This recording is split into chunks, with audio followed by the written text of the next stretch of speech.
എല്ലാവർക്കും നമസ്കാരം. ഇന്ന് 1201 ആണ്ട് ചിങ്ങമാസം 24 തീയതി 9/9/2025 ചൊവ്വാഴ്ച. നമുക്ക് ചൊവ്വയുടെ പ്രാധാന്യം അറിയാം. ചൊവ്വ എന്ന് പറഞ്ഞാൽ വളരെ തീക്ഷ്ണമായൊരു എലിമെൻ്റാണ്, പ്ലാനറ്റാണ്. അതേപോലെ ചൊവ്വയെ സംബന്ധിച്ചിടത്തോളം ചൊവ്വ വളരെ ക്യുക്കാണ്, വളരെ പെട്ടെന്ന് കാര്യങ്ങളൊക്കെ ചെയ്യുന്ന ആളാണ്. ചൊവ്വ അപകടത്തിൻ്റെയൊക്കെ ആളാണ്. പെട്ടെന്ന് ദേഷ്യം വരികയും അല്ലെങ്കിൽ അപകടങ്ങൾ ഉണ്ടാകുകയും ഒക്കെ ചെയ്യുന്ന ചൊവ്വയുടെ സ്വാധീനം കൊണ്ടാണ്. ചൊവ്വാഗ്രഹം എന്ന് പറയുമ്പോൾ ഭൂമിയുടെ തന്നെ ഒരു ഭാഗമായിട്ടാണ് പണ്ടുള്ള ആചാര്യന്മാർ പറയുന്നത്. എപ്പോഴോ ഒരു എക്സ്പ്ലോഷനിൽ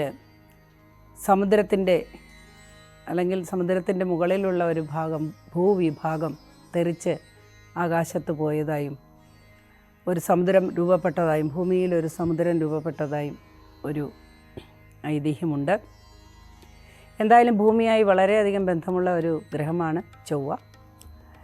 ചൊവ്വാദോഷം എന്നൊക്കെ പറഞ്ഞ് നമുക്ക് എപ്പോഴും ആശങ്കകൾ ഉണ്ടാക്കുന്ന ഒരു ഗ്രഹമാണ്. ഇന്ന് നമുക്ക് ചൊവ്വയുടെ ഹോരയാണ് ആദ്യമായി തുടങ്ങുക. ചൊവ്വയുടെ സ്വാധീനമുള്ള ദിവസമാണ്.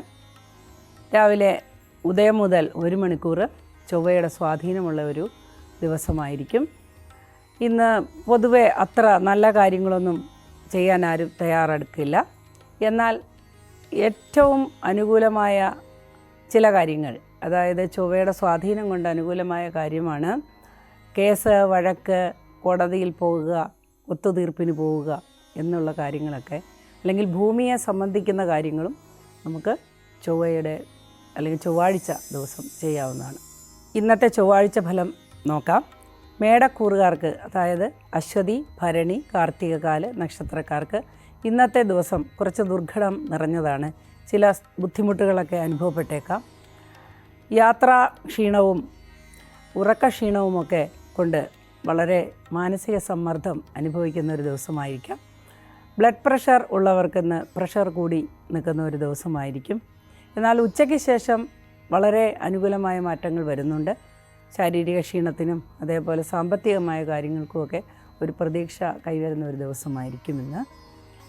ദീർഘയാത്ര പോകുന്നവർക്കും ദീർഘയാത്രയിൽ ഏർപ്പെട്ടിരിക്കുന്നവർക്കും ഇന്ന് അനുകൂലമായൊരു ദിവസമായിരിക്കും. അടുത്തതായി നമുക്ക് ഇടവക്കൂറുകാരുടെ ഫലം പരിശോധിക്കാം. ഇടവക്കൂറിൽ വരുന്ന നക്ഷത്രങ്ങളാണ് കാർത്തിക, മുക്കാല്, രോഹിണി, മകയിരത്തര. ഈ നക്ഷത്രക്കാർക്ക് ഇന്നത്തെ ദിവസം ഗുണദോഷ സമ്മിശ്രമാണ്.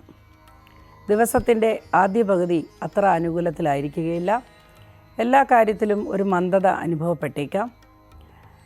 ചില വാക്ക് വ്യത്യാസം മൂലം, അല്ലെങ്കിൽ വാക്ക് പറഞ്ഞിട്ട് സാധിക്കാതെ വന്നതുമൂലം ചില അലോരസങ്ങൾ, കലഹങ്ങൾ, വിശ്വാസരാഹിത്യം ഒക്കെ മൂലമുള്ള ചില മാനസിക പ്രയാസങ്ങളൊക്കെ അനുഭവപ്പെട്ടേക്കാം. വാഹനങ്ങൾക്ക് റിപ്പയർ വരുന്ന ഒരു ദിവസമായിരിക്കും ഇന്ന്. കാലിനെ സംബന്ധിക്കുന്ന ഏതെങ്കിലും തരത്തിലുള്ള അസുഖം ഇന്ന് വളരെയധികമായി വർദ്ധിക്കുന്നതായിട്ട് കാണുന്നു. ഉച്ചയ്ക്ക് ശേഷം വളരെ അനുകൂലമായി കാര്യങ്ങൾ തിരിയുന്നതാണ്. സാമ്പത്തികമായി കുറച്ച് ചിലവ് കൂടി നിൽക്കുന്ന ഒരു ദിവസമായിരിക്കും. ചിലവ് ചുരുക്കാൻ ശ്രദ്ധിക്കേണ്ട ഒരു ദിവസമാണ് ഇന്ന്. ദൂരയാത്രയ്ക്ക് പറ്റിയ ഒരു ദിവസമല്ല. ദീർഘയാത്രയ്ക്ക് തീരുമാനിച്ചിരിക്കുന്നവർക്ക് പോയേ പറ്റൂ എന്നുള്ളത് കൊണ്ട് ചൊവ്വയെ സ്വാധീനിക്കുന്ന ദേവതകളാണ് സുബ്രഹ്മണ്യ സ്വാമിയും ഭഗവതിയും ചാമുണ്ടിയുമൊക്കെ. അപ്പോൾ ചാമുണ്ഡി ക്ഷേത്രത്തിലോ അല്ലെങ്കിൽ ഏതെങ്കിലും ഭഗവതി ക്ഷേത്രത്തിലോ ഒക്കെ വേണ്ട വിധം വഴിപാടുകൾ ചെയ്യുക. സുബ്രഹ്മണ്യ സ്വാമിക്ക് പ്രിയപ്പെട്ടതായ ഭസ്മം, അതേപോലെ നാരങ്ങാമാല, പഞ്ചാമൃതം, അതൊക്കെ അവരവരുടെ ശക്തിയാൽ അവരവരുടെ വിശ്വാസ പ്രമാണം അനുസരിച്ച്, വിശ്വാസ രീതി അനുസരിച്ച് മുൻപോട്ട് പോകാവുന്നതാണ്. എല്ലാ മതക്കാരും അല്ലെങ്കിൽ എല്ലാ വിശ്വാസികളും അവരവരുടെ വിശ്വാസം അനുസരിച്ച് കാര്യങ്ങൾ മുൻപോട്ട് നീക്കേണ്ടതാണ്. ഉച്ച കഴിഞ്ഞ് നല്ല അനുകൂലമായ ദിവസമാണ് വരുന്നത് എന്നുള്ളത് കൊണ്ട് രാവിലത്തെ ബുദ്ധിമുട്ടുകൾ നമുക്ക് തരണം ചെയ്യാനായിട്ട് സാധിക്കും.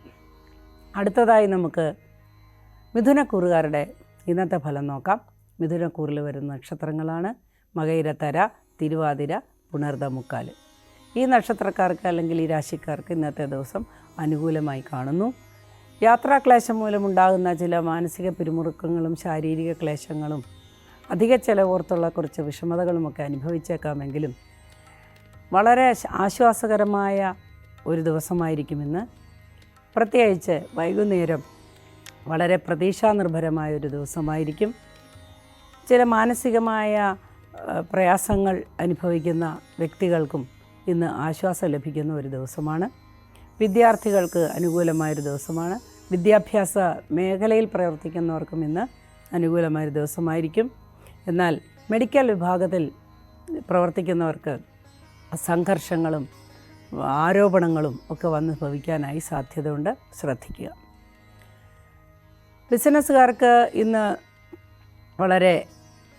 വളരെ അനുകൂലമായൊരു ദിവസമല്ല. എന്നാൽ വൈകുന്നേരത്തോടു കൂടി ചില വരുമാനങ്ങളൊക്കെ ഉണ്ടാവുകയും മനസ്സിന് സമാധാനങ്ങൾ ഉണ്ടാവുകയൊക്കെ ചെയ്യുന്നതാണ്. അടുത്തതായി നമുക്ക് കർക്കിടകക്കൂറുകാരുടെ ഫലം പരിശോധിക്കാം. കർക്കിടകക്കൂറിൽ വരുന്ന നക്ഷത്രങ്ങളാണ് പുണർദം കാല്, പൂയം, ആയില്യം. ഈ നക്ഷത്രക്കാർക്ക് അല്ലെങ്കിൽ ഈ കൂറുകാർക്ക് ഇന്നത്തെ ദിവസം ഗുണദോഷ സമ്മിശ്രമാണ്, ഗുണാധിക്യമാണ് കാണുന്നത്. പ്രതീക്ഷിച്ച പല കാര്യങ്ങളും അനുകൂലമായി വരുന്നതായി കാണാം. എന്നാൽ അനാവശ്യമായ ചില കാര്യങ്ങൾക്ക്, മനസ്സറിയാതെ ഉള്ള കാര്യങ്ങൾക്ക് ആരോപണങ്ങൾ അനുഭവിക്കുകയോ ശകാരങ്ങൾ കേൾക്കുകയോ ഒക്കെ ചെയ്യാനായിട്ട് സാധ്യതയുണ്ട്. മാതാപിതാക്കളുമായി സംഘർഷങ്ങൾ ഉണ്ടാകാനും മാനസിക പ്രയാസം ഉണ്ടാകാനും ഏത് പ്രായക്കാർക്കും സാധ്യതയുള്ളൊരു ദിവസമായിരിക്കുമെന്ന്. ദൂരയാത്രയ്ക്ക് ഒരുങ്ങുന്നവർക്ക് അനുകൂലമായൊരു ദിവസമാണ്.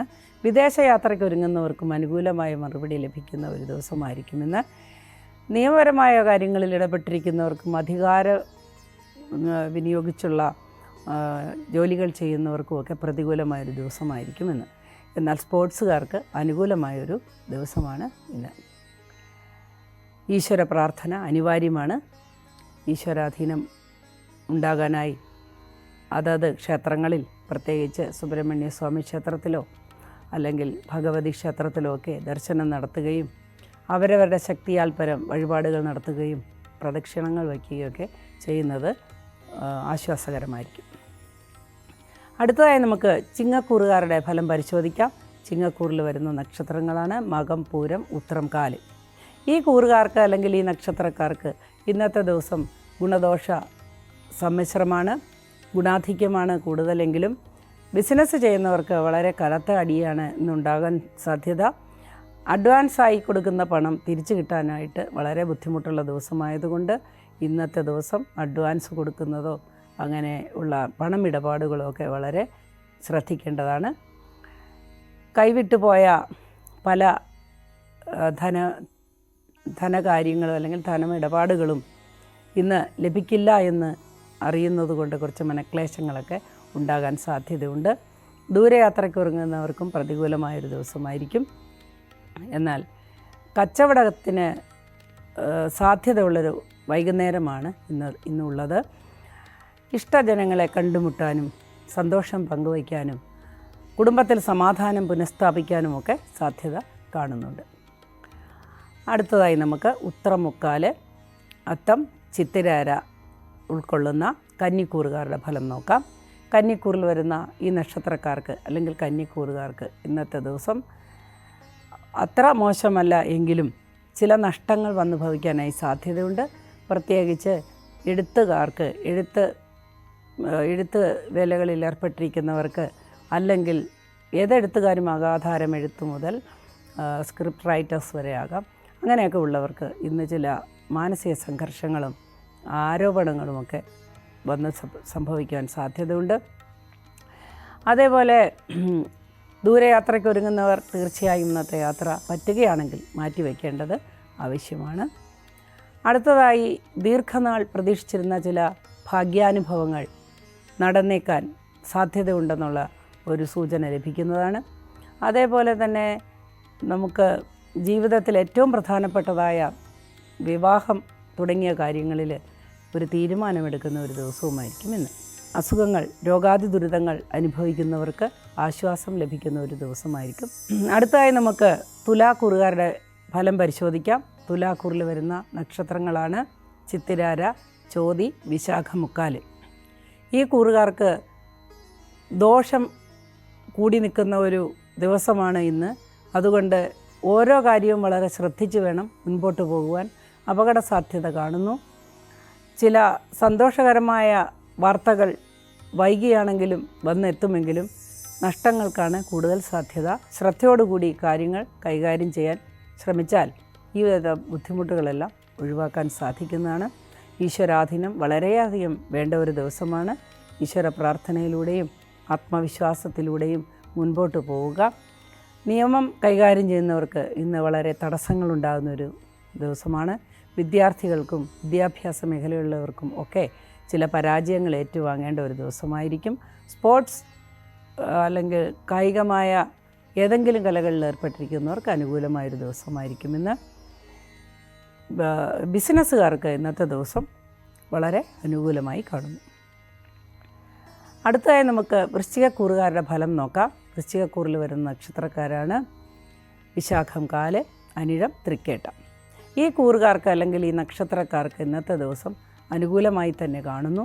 എന്നാൽ ഉച്ചയോടുകൂടി ചില ആശാഭംഗങ്ങളും നിരാശകളും ഒക്കെ വന്ന് ഭവിക്കാൻ സാധ്യതയുണ്ട്. ടോക്സിക് ആയിട്ടുള്ള ആളുകൾ, അതായത് നെഗറ്റീവ് ആയിട്ട് സംസാരിക്കുന്ന ആളുകളെയൊക്കെ ഒഴിച്ചു നിർത്തുന്നത് നല്ലതാണ്. നെഗറ്റീവായ കാര്യങ്ങൾ കേട്ട് മനസ്സ് അസ്വസ്ഥമാകാനും കുടുംബത്തിൽ അലോരസങ്ങൾ ഉണ്ടാകാനും ഒക്കെ സാധ്യതയുണ്ട്.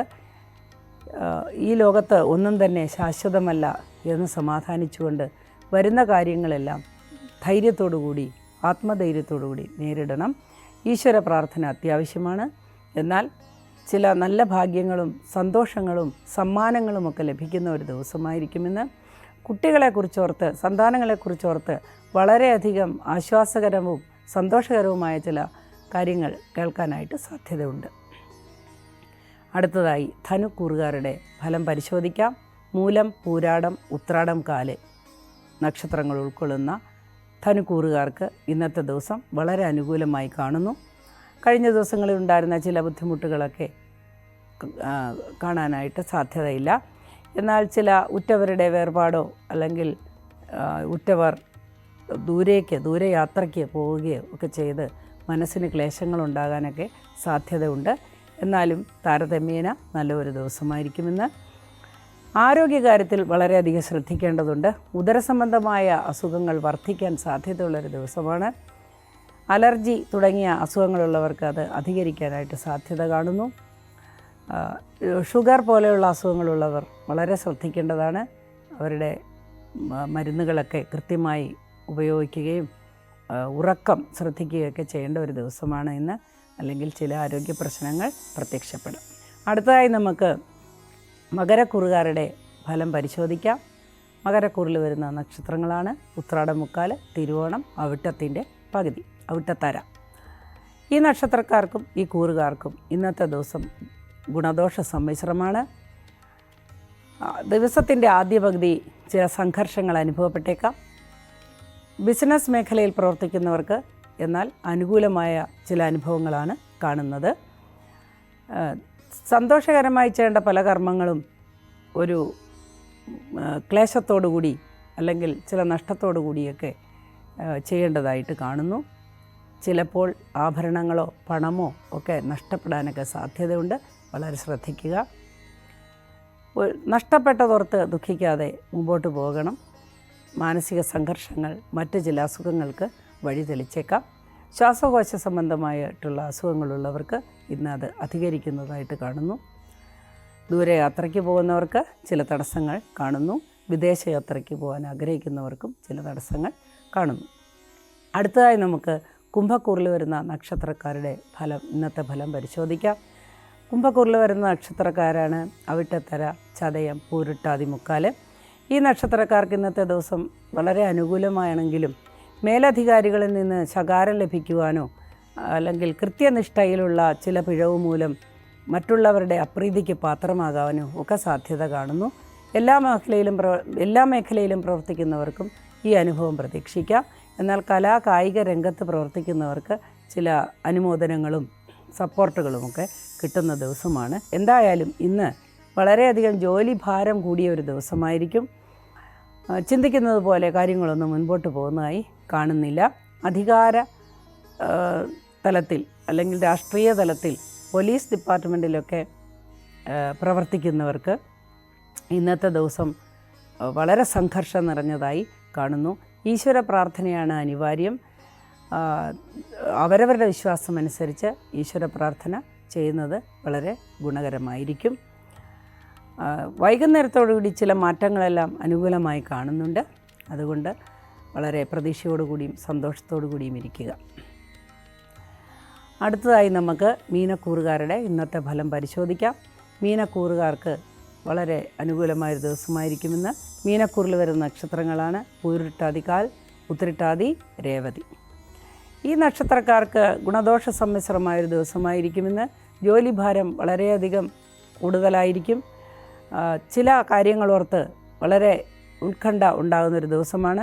സാമ്പത്തിക പ്രശ്നമൊക്കെ അലട്ടുന്ന ദിവസമാണ്. ഇന്നത്തെ ദിവസം ചില കാര്യങ്ങളൊക്കെ നമ്മുടെ പതിവ് ചിട്ടകളൊക്കെ മുടങ്ങിപ്പോകാൻ സാധ്യതയുണ്ട്. ആഹാരം പോലും ഇന്ന് സമയത്ത് കഴിക്കാൻ പറ്റിയെന്ന് വരില്ല. അത്ര ഒരു തിരക്ക് അനുഭവപ്പെട്ടേക്കാം. ആത്മവിശ്വാസത്തോടു കൂടിയും ഉറച്ച മനസ്സോടു കൂടിയും മുൻപോട്ട് പോവുക. ഇതെല്ലാം ജീവിതത്തിൻ്റെ ഒരു ഭാഗമാണെന്ന് മനസ്സിൽ കുറിക്കുക. ആവശ്യമില്ലാത്ത ഉത്കണ്ഠയും ആങ്സൈറ്റിയും ഇല്ലാതെ വളരെ ശ്രദ്ധയോടുകൂടി വാഹനം ഓടിക്കുക. അതേപോലെ ഉന്നത തലത്തിൽ ജോലി ചെയ്യുന്നവർ, IT ഫീൽഡിൽ ജോലി ചെയ്യുന്നവർക്കൊക്കെ ഇന്ന് ജോലിഭാരം കൂടുതലായി കാണുന്നു. എന്നാൽ വൈകുന്നേരത്തോടുകൂടി വളരെ സന്തോഷകരമായ ചില വാർത്തകൾ വന്ന് ഭവിക്കുന്നതാണ്. അനുമോദനങ്ങളോ അംഗീകാരമോ ഒക്കെ ലഭിക്കുന്ന ഒരു ദിവസമായിരിക്കുമെന്ന്. വേറെ പ്രശ്നങ്ങളൊന്നും കാണുന്നില്ല. ഈശ്വര പ്രാർത്ഥനയോടുകൂടി മുൻപോട്ട് പോവുക. അങ്ങനെ ഇന്നത്തെ പരിപാടി ഇവിടെ അവസാനിക്കുന്നു. നാളെ നമുക്ക് വീണ്ടും കാണാം. അതുവരെ ഈശ്വരൻ കൂടെ ഉണ്ടായിരിക്കട്ടെ, എല്ലാവർക്കും ഈശ്വരാധീനം ഉണ്ടായിരിക്കട്ടെ എന്ന് പ്രാർത്ഥിച്ചുകൊണ്ട് ഇവിടെ അവസാനിപ്പിക്കുന്നു.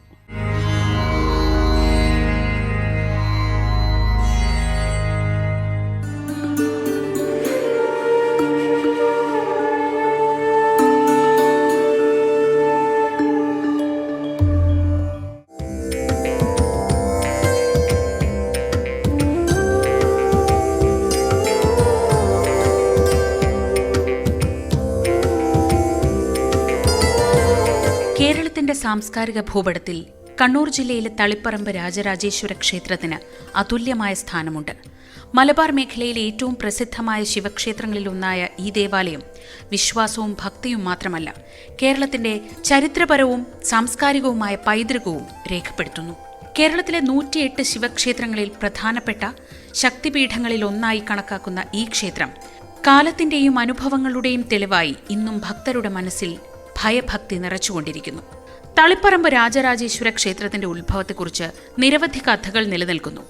വിശ്വകർമാവ് നിർമ്മിച്ച 3 ശിവലിംഗങ്ങളിൽ 2 എണ്ണം ഭൂമിയിൽ മുങ്ങിപ്പോയി. മൂന്നാമത്തേത് മൂഷിക വംശരാജാവായ ശതസോമൻ അഗസ്ത്യമുനിയെ കൊണ്ട് ഇവിടെ പ്രതിഷ്ഠിപ്പിച്ചു. അതുപോലും താഴ്ന്നുപോയി തുടങ്ങിയപ്പോൾ അഗസ്ത്യമുനി നെയ്വിളക്ക് കത്തിച്ചുവെച്ച് അശ്വമേധ മന്ത്രം ചൊല്ലി നമസ്കരിച്ചതോടെ ഇവിടെ ഉറച്ചുവെന്നാണ് വിശ്വാസം. അതുകൊണ്ട് തന്നെ ഇന്നും അശ്വമേധ നമസ്കാരം ഈ ക്ഷേത്രത്തിലെ പ്രധാനപ്പെട്ട വഴിപാടുകളിൽ ഒന്നാണ്. അഗസ്ത്യമുനി അന്ന് കത്തിച്ചുവെച്ച വിളക്ക് ഇന്നും കെടാവിളക്കായി ഇവിടെ കത്തി നിൽക്കുന്നു. ആ വിളക്കിലേക്കുള്ള നെയ്യ് സമർപ്പണമായാണ് നെയ്യമൃത്, പൊന്നിൻകുടം എന്നീ വഴിപാടുകൾ ഇവിടെ നടക്കുന്നത്. കേരളത്തിലെ ഏറ്റവും പൗരാണികമായിട്ടുള്ള ക്ഷേത്രങ്ങളിൽ ഒന്നായിട്ടാണ് തളിപ്പറമ്പ് രാജരാജേശ്വര ക്ഷേത്രത്തെ കണക്കാക്കുന്നത്. രാജരാജേശ്വരൻ എന്ന് പറയുന്ന ഒരു സങ്കല്പം പോലും വളരെ പൗരാണികവും കേരളത്തിൽ തന്നെ വേറെ എവിടെ ഇല്ലാത്തതായിട്ടുള്ള ഒരു വലിയൊരു സങ്കല്പമാണ് രാജരാജേശ്വരൻ എന്ന് പറയുന്ന ഒരു സങ്കല്പം. പൗരാണിക ശിവക്ഷേത്രങ്ങളിൽ പ്രശസ്തമാണ് എങ്കിലും സാധാരണ നിലയ്ക്ക് ശിവക്ഷേത്രം എന്ന് നമുക്ക് സാമാന്യമായിട്ട് പറയാമെന്നുണ്ടെങ്കിലും രാജരാജേശ്വരൻ എന്ന് പറയുന്നത് കേവലം ഒരു ശിവസങ്കല്പത്തിൽ ഒതുങ്ങുന്ന ഒരു സങ്കല്പമല്ല. അതിനൊക്കെ ഉപരിയായിട്ടുള്ള വളരെ ഉയർന്ന ഒരു സങ്കല്പം ഈ രാജരാജേശ്വരൻ എന്ന് പറയുന്ന സങ്കല്പത്തിനുണ്ട്. അങ്ങനെ ഒരു ക്ഷേത്രം കേരളത്തിൽ എവിടെയും ഇല്ല എന്നുള്ളത് തന്നെയാണ് ഇതിൻ്റെ ഒരു പ്രത്യേകത. ത്രിമൂർത്തി അതീതനായിട്ടുള്ള ഒരു ദേവസങ്കല്പം, ശിവരൂപത്തിൽ ആരാധിക്കുന്നു എന്ന് മാത്രമേ ഉള്ളൂ. ത്രിമൂർത്തി അതീതനായിട്ടുള്ള എല്ലാ കാര്യങ്ങളെയും, സൃഷ്ടിയും സ്ഥിതിയും സംഹാരത്തെയും ഒക്കെ കൈകാര്യം ചെയ്യാവുന്ന കാര്യകാരണവർത്തിയായിട്ടുള്ള ഒരു സങ്കല്പത്തെയാണ് യഥാർത്ഥത്തിൽ രാജരാജേശ്വരൻ എന്ന് പറയുന്ന ഒരു സങ്കല്പം കൊണ്ട് ഉദ്ദേശിക്കുന്നത്. ഏറ്റവും ഉപരിയായിട്ടുള്ള ദേവൻ, സകല ദേവന്മാർക്കും ദേവനായിട്ടുള്ള ആ ഒരു സങ്കല്പം എന്നുള്ള അർത്ഥത്തിലാണ് രാജരാജേശ്വരൻ എന്ന് പറയുന്നൊരു സങ്കല്പം വരുന്നത്. ആ ഒരു ഭാവത്തിലാണ് ഇവിടെ ഭഗവാനെ ആരാധിക്കപ്പെടുന്നത്, രാജരാജേശ്വരൻ എന്നൊരു സങ്കല്പത്തിൽ. അതുകൊണ്ട് തന്നെ ഒരുപാട് പ്രത്യേകതകൾ ഇവിടുത്തെ നിത്യനിദാനങ്ങളിലും അവിടുത്തെ ആചാര വൈവിധ്യങ്ങളിലും ഒക്കെ ഒരുപാട് പ്രത്യേകതകൾ ഈ ക്ഷേത്രത്തെ സംബന്ധിച്ച് നമുക്ക് പറയാൻ സാധിക്കും. രാവണവധത്തിന് ശേഷം അയോധ്യയിലേക്ക് മടങ്ങിയ ശ്രീരാമൻ ഇവിടെ വന്നിറങ്ങി ദേവനെ വണങ്ങിയെന്നും ക്ഷേത്രത്തിലെ നമസ്കാര മണ്ഡപത്തിൽ കയറി തൊഴുതതിനു ശേഷം അവിടെ ആരും നമസ്കരിക്കാറില്ലെന്നും ഐതിഹ്യം പറയുന്നു. ഇതോടെ ഈ ക്ഷേത്രം രാമായണ കാലത്തിന്റെ ഓർമ്മകൾ ഉൾക്കൊണ്ട ഒരു ദൈവിക സ്മാരകം കൂടിയായി മാറുന്നു. ത്രേതായുഗത്തോളം പഴക്കമുള്ള ഐതിഹ്യങ്ങളെ നമുക്ക് ഈ ക്ഷേത്രത്തിൻ്റെ ഐതിഹ്യം തിരഞ്ഞു പോയി കഴിഞ്ഞാൽ നമുക്ക് കണ്ടെത്താൻ സാധിക്കും. ശ്രീരാമനൊക്കെ ആയിട്ട് ബന്ധപ്പെട്ടിട്ടുള്ള ഐതിഹ്യ കഥകൾ ഈ ക്ഷേത്രത്തിൻ്റെ പുരാവൃത്തവുമായിട്ട് ബന്ധപ്പെട്ടിട്ട് നമുക്ക് കേൾക്കാനുണ്ട്. ശ്രീരാമൻ ഈ ക്ഷേത്രത്തിൽ വന്നിട്ടുണ്ടെന്നും രാജരാജേശ്വരനെ തൊഴുതിട്ടുണ്ടും എന്നുള്ള തരത്തിലുള്ള ഐതിഹ്യങ്ങളുണ്ട്. അതുകൊണ്ട് തന്നെ ആ സങ്കല്പത്തിൽ ഇവിടുത്തെ ക്ഷേത്രത്തിനകത്തുള്ള മണ്ഡപം വളരെ വൈശേഷികമായിട്ടുള്ളൊരു മണ്ഡപമാണ്. ഇവിടെ സാധാരണ നമസ്കാര മണ്ഡപം എന്ന പേരിലുള്ള എല്ലാ ക്ഷേത്രങ്ങളിലും കാണുന്ന നമസ്കാര മണ്ഡപം, ആ സ്ഥാനത്തൊരു മണ്ഡപം ഉണ്ടെങ്കിലും അവിടെ ശ്രീരാമൻ നമസ്കരിച്ചതാണ് ആ മണ്ഡപം എന്നതുകൊണ്ട് തന്നെ ആളുകൾ അവിടെ നമസ്കരിക്കുകയോ അല്ലെങ്കിൽ മറ്റേതെങ്കിലും തരത്തിൽ അതൊന്നും ചെയ്യുകയോ ചെയ്യുന്നില്ല. പകരം ആ ഒരു പൂജാ പ്രാധാന്യത്തോടു കൂടി, ഒരു ചൈതന്യ പ്രാധാന്യത്തോടു കൂടിയുള്ള ഒരു സങ്കേതമായിട്ട് മാത്രമാണ് ഈ മണ്ഡപത്തെ പോലും അവിടെ കണക്കാക്കുന്നത്. കാരണം ശ്രീരാമൻ്റെ തന്നെ ആ ഒരു ചൈതന്യം ആ മണ്ഡപത്തിലുണ്ട്, ഒരു ദേവാംശം അവിടെ ഉണ്ട് എന്നുള്ളത് കൊണ്ട് തന്നെ ആളുകൾ അവിടെ കയറി നമസ്കരിക്കുകയോ ഒന്നും ചെയ്യാറില്ല. അതല്ലാതെയുള്ള ബാക്കിയുള്ള ക്ഷേത്രങ്ങളിൽ നിന്നുള്ള വ്യത്യാസമായിട്ടുള്ള ഒരുപാട് സങ്കല്പങ്ങളും ഒരുപാട് ഐതിഹ്യങ്ങളിലും ഏറ്റവും പ്രധാനപ്പെട്ടത് ഈ ശ്രീരാമനുമായിട്ട് ബന്ധപ്പെട്ടിട്ടുള്ള ഈ ഒരു ഐതിഹ്യം തന്നെയാണ്.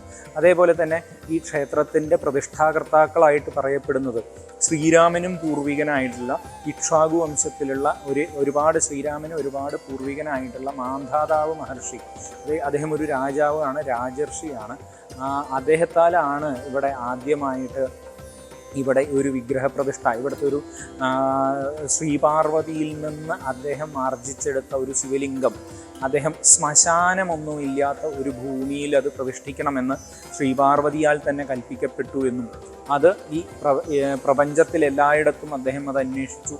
ശ്മശാനം, ഒരു ജീവി പോലും ചത്തു വീണിട്ടില്ലാത്ത, ഒരു ഉറുമ്പ് പോലും ഇന്നേ വരെ ചത്തു വീണിട്ടില്ലാത്ത ഒരു ഭൂമിയിൽ, ഒരു പ്രദേശത്ത്, ഒരു സ്ഥലത്ത് അത് പ്രതിഷ്ഠിക്കണമെന്ന് മാന്ധാതാവിനോട് ശ്രീപാർവതി കൽപ്പിച്ചു എന്നും അതിൻ്റെ തുടർച്ചയായിട്ട് അത്തരത്തിലുള്ള ഒരു ഭൂമി ഇദ്ദേഹം അന്വേഷിച്ച് കണ്ടുപിടിച്ച് എത്തിയത് ഒരു തളികയുടെ വട്ടം മാത്രം വിസ്താരമുള്ള, തളിക എന്ന് പറയുമ്പോൾ ചെറിയൊരു പാത്രം അല്ലെങ്കിൽ ഒരു ചെറിയൊരു കിണ്ണം എന്നൊക്കെ പറയുന്ന വിധത്തിലുള്ള ഒരു സങ്കല്പത്തിൽ ഒരു ചെറിയ തളികയുടെ മാത്രം വലിപ്പമുള്ള വിസ്താരമുള്ള ഒരു ഭൂമി കണ്ടെത്തിയെന്നും അവിടെ ഈ പ്രതിഷ്ഠ അദ്ദേഹം നടത്തി എന്നുമാണ് ഐതിഹ്യം.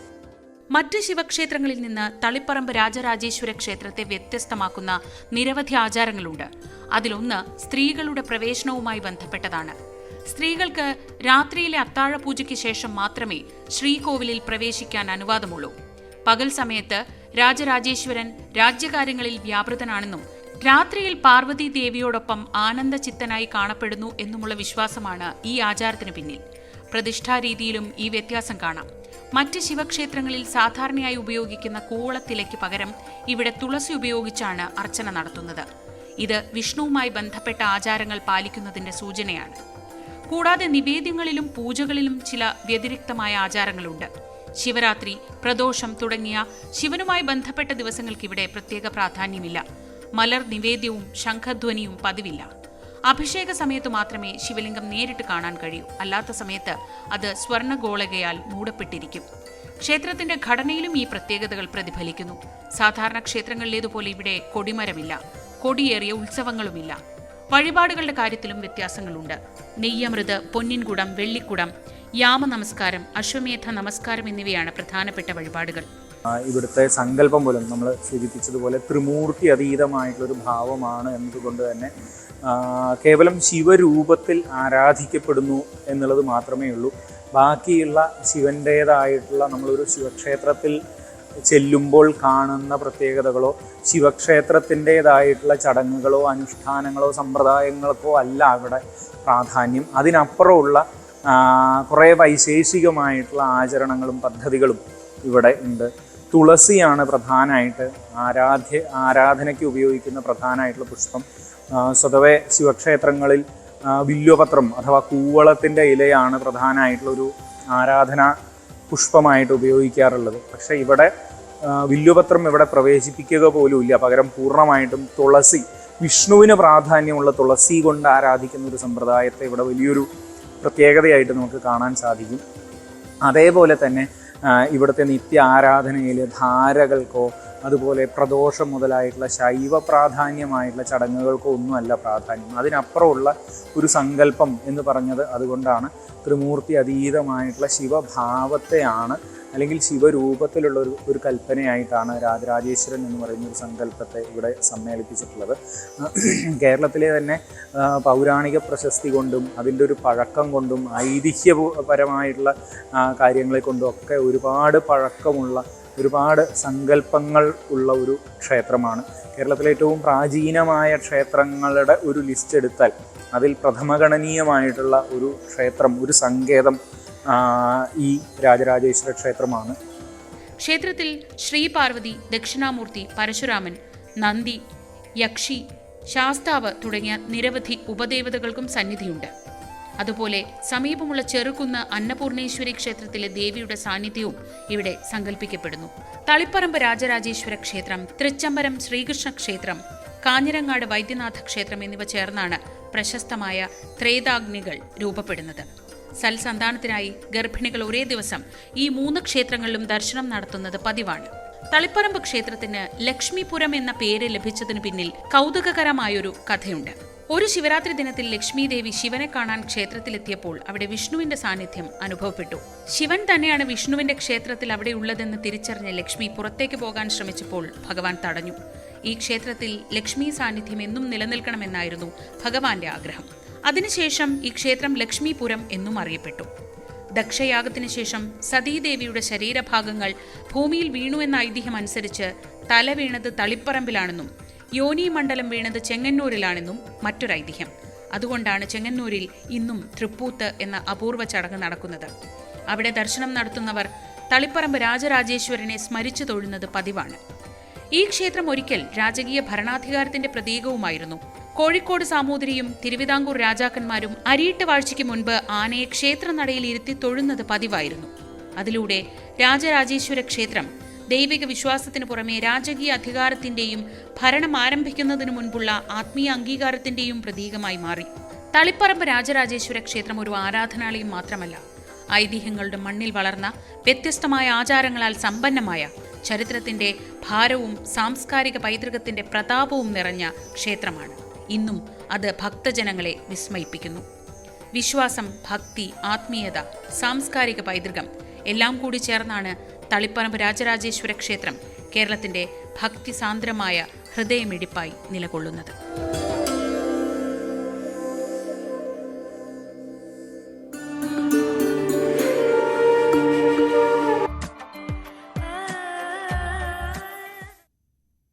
നമസ്കാരം, ഗുഡ് മോർണിംഗ്. എല്ലാ പ്രിയപ്പെട്ട പ്രേക്ഷകർക്കും സ്വാഗതം.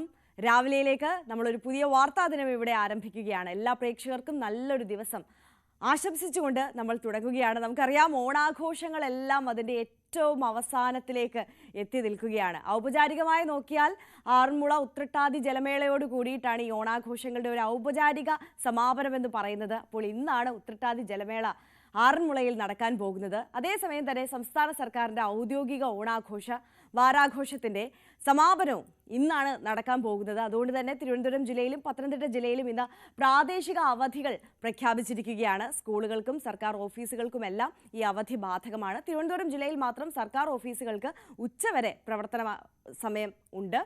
ഉച്ചയ്ക്ക് ശേഷമായിരിക്കും ഈ അവധി ബാധകമാവുക. അങ്ങനെ എന്തായാലും നമ്മുടെ ഓണാഘോഷങ്ങൾക്ക് ഇങ്ങനെ അവസാനമായിക്കൊണ്ടിരിക്കുന്നു. ഇനി നമ്മൾ സജീവമായ വാർത്താ ദിനങ്ങളിലേക്ക് വീണ്ടും ആഘോഷങ്ങളൊക്കെ മാറ്റിവെച്ച് വളരെ സീരിയസ് ആയ വാർത്തകൾ മാത്രം കൈകാര്യം ചെയ്യുന്ന ബുള്ളറ്റിനുകളിലേക്കൊക്കെ കടക്കുന്ന ഒരു ദിവസത്തിലേക്കാണ് എത്തി നിൽക്കുന്നത്. അപ്പോൾ ഒരുപാട് വാർത്തകൾ പ്രേക്ഷകരെ കാത്തിരിക്കുന്ന ദിവസമാണ്. ഇന്ത്യയുടെ ഉപരാഷ്ട്രപതി ആരാണ്, പുതിയ ഉപരാഷ്ട്രപതി ആരാണ് എന്ന് അറിയുന്ന ദിവസം കൂടിയാണ്. ഇന്നാണ് വോട്ടെടുപ്പ് നടക്കുക. രാത്രി ഒരു 8 മണിയോടുകൂടി ഫലം പുറത്തുവരും. അങ്ങനെ ഒരുപാട് വാർത്തകൾ പ്രേക്ഷകരെ കാത്തിരിപ്പുണ്ട്. എല്ലാം വിശദമായി നോക്കാം. ആദ്യം പ്രധാന തലക്കെട്ടുകൾ. ജൻസി പ്രക്ഷോഭത്തിനൊടുവിൽ സമൂഹ മാധ്യമങ്ങൾക്ക് ഏർപ്പെടുത്തിയ വിലക്ക് നീക്കി നേപ്പാൾ. അടിയന്തര ക്യാബിനറ്റ് ചേർന്ന തീരുമാനം. പ്രക്ഷോഭത്തിൽ ഇതുവരെ കൊല്ലപ്പെട്ടത് 19 പേർ. പ്രധാനമന്ത്രിയുടെ രാജി അടക്കം ഉന്നയിച്ച് പ്രക്ഷോഭം തുടരാൻ പ്രതിഷേധക്കാർ.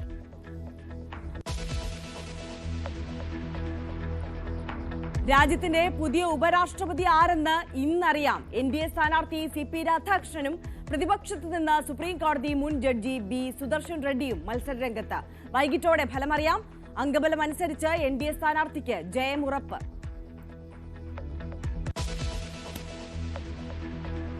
സംസ്ഥാന സർക്കാരിന്റെ ഓണം വാരാഘോഷത്തിന് ഇന്ന് സമാപനം.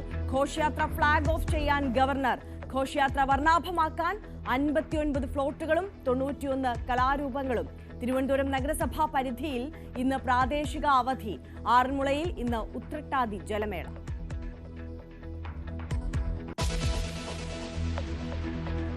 ധർമ്മസ്ഥലയിൽ വൻ രാഷ്ട്രീയ വഴിത്തിരിവ്. സൗജന്യ ആക്ഷൻ കമ്മിറ്റിക്ക് പിന്തുണയുമായി BJP സംസ്ഥാന ഘടകം. കൊല്ലപ്പെട്ട സൗജന്യയുടെ കുടുംബത്തെ BJP അധ്യക്ഷൻ സന്ദർശിച്ചു.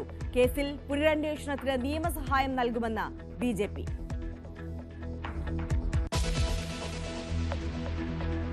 കസ്റ്റഡി മർദ്ദന കേസുകളിൽ വകുപ്പുതല നടപടി വേഗത്തിൽ പൂർത്തിയാക്കാൻ നിർദ്ദേശം.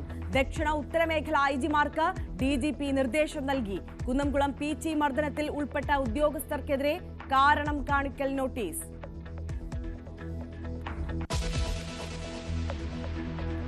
ബലാത്സംഗ കേസിൽ റാപ്പർ വേടൻ ഇന്ന് അന്വേഷണ ഉദ്യോഗസ്ഥന് മുന്നിൽ ഹാജരാകണം. അറസ്റ്റ് രേഖപ്പെടുത്തിയാൽ ജാമ്യത്തിൽ വിട്ടയക്കണമെന്ന ഹൈക്കോടതി നിർദ്ദേശം. നടപടി തൃക്കാക്കര പോലീസ് രജിസ്റ്റർ ചെയ്ത ബലാത്സംഗ കേസിൽ.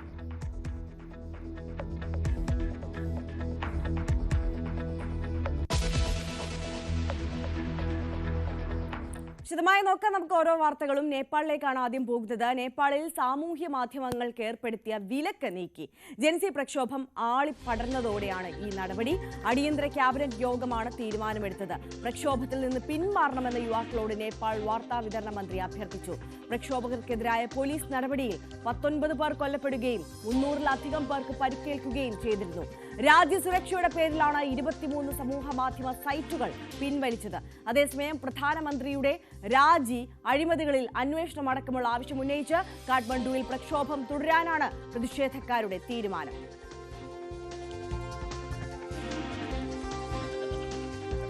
KP അഭിലാഷ് കൂടുതൽ വിവരങ്ങളുമായി ന്യൂസ് ഡെസ്കിൽ നിന്ന് നമുക്കൊപ്പം ചേരുകയാണ്. KP, very good morning. സമാനതകളില്ലാത്ത രീതിയിലുള്ള വലിയ പ്രതിഷേധവും പ്രക്ഷോഭവുമാണ് ജൻസി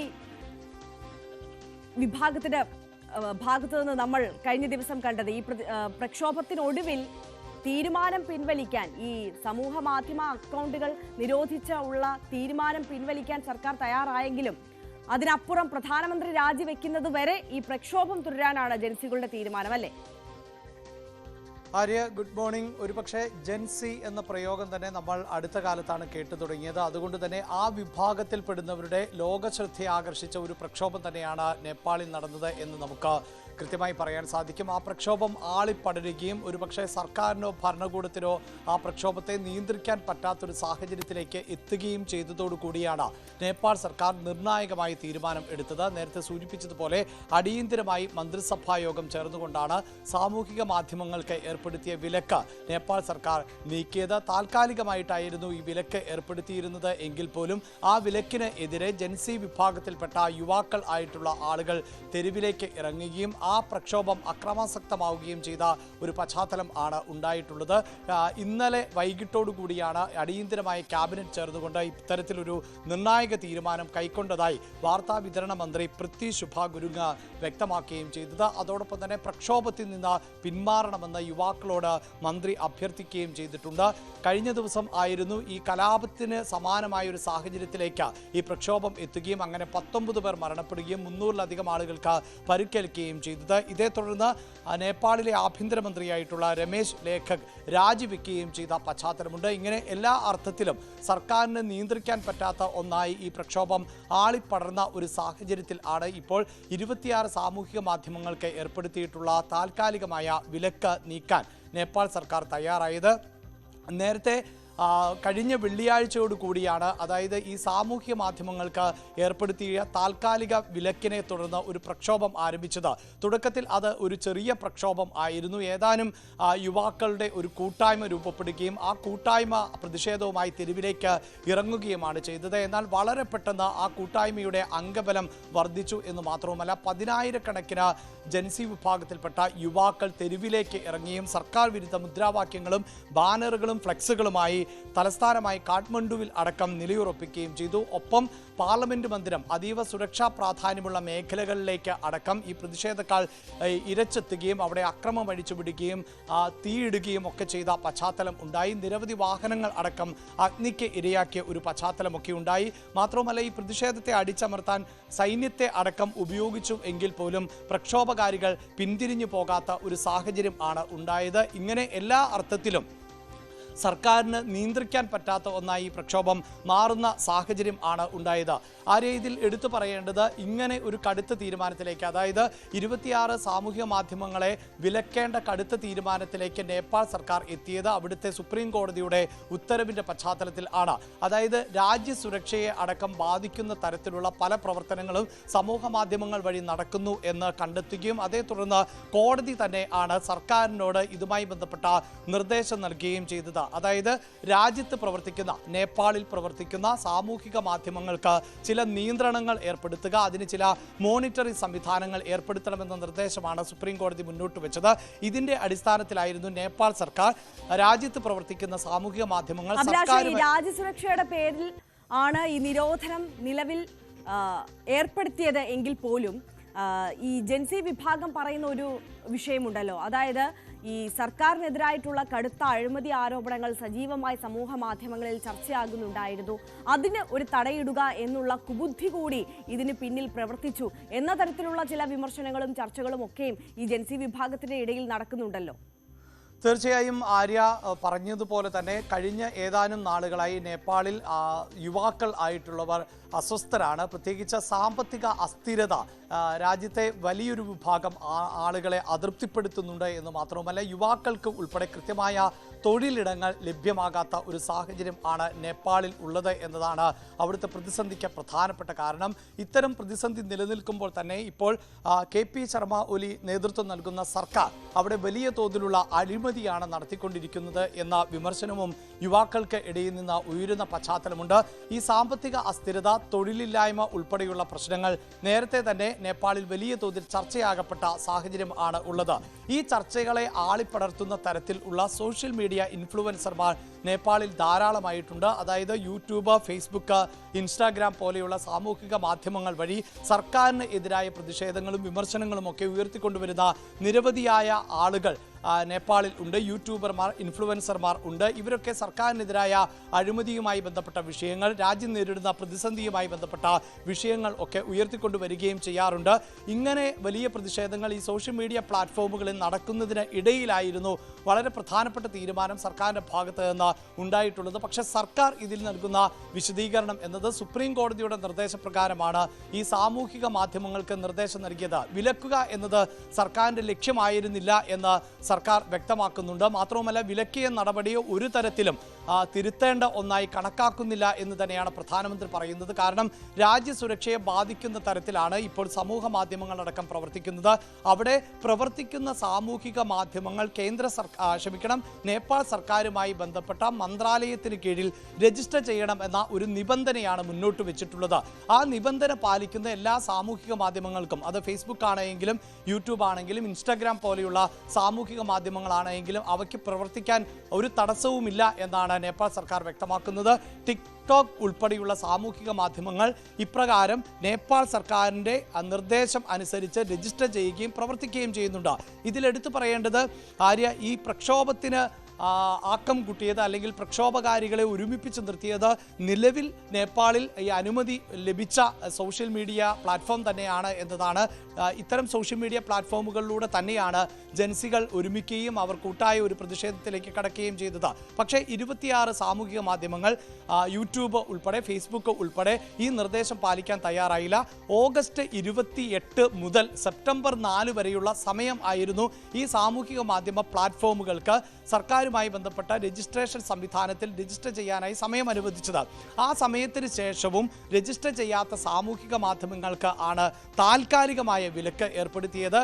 മാത്രവുമല്ല ഇതിൽ സർക്കാർ പറയുന്നത് ഇത്തരം സാമൂഹിക മാധ്യമങ്ങൾ, അത് നമുക്കറിയാമല്ലോ ആര്യ, പല സാമൂഹിക മാധ്യമങ്ങളുടെയും പ്ലാറ്റ്ഫോമുകൾ നിയന്ത്രിക്കപ്പെടുന്നത് മറ്റ് രാജ്യങ്ങളിൽ നിന്നുകൊണ്ടാണ്. മറ്റ് രാജ്യങ്ങളാണ് ഈ ആപ്പുകൾ എല്ലാം തന്നെ തയ്യാറാക്കുകയും ചെയ്തിട്ടുള്ളത്. അപ്പോൾ ഈ ആപ്പുകൾ ഉപയോഗിക്കുമ്പോൾ അതിൽ വലിയൊരു ശതമാനം സാമ്പത്തിക നേട്ടം ഉണ്ടാക്കുന്നത് ഈ ആപ്പിൻ്റെ നിർമ്മാതാക്കളും നിയന്ത്രണം നടത്തുന്നവരുമാണ്. അങ്ങനെ രാജ്യത്തെ സമ്പത്തിൻ്റെ വലിയൊരു വിഭാഗം ഇവർ കൈയടക്കുകയും എന്നാൽ ഒരു തരത്തിലും രാജ്യത്തെ നിയന്ത്രണങ്ങൾ ഇവർക്ക് ബാധകവും അല്ലാത്ത ഒരു സംവിധാനം തുടർന്നു പോകാൻ സാധിക്കില്ല എന്ന് കോടതി നിരീക്ഷിച്ചൊരു പശ്ചാത്തലമുണ്ട്.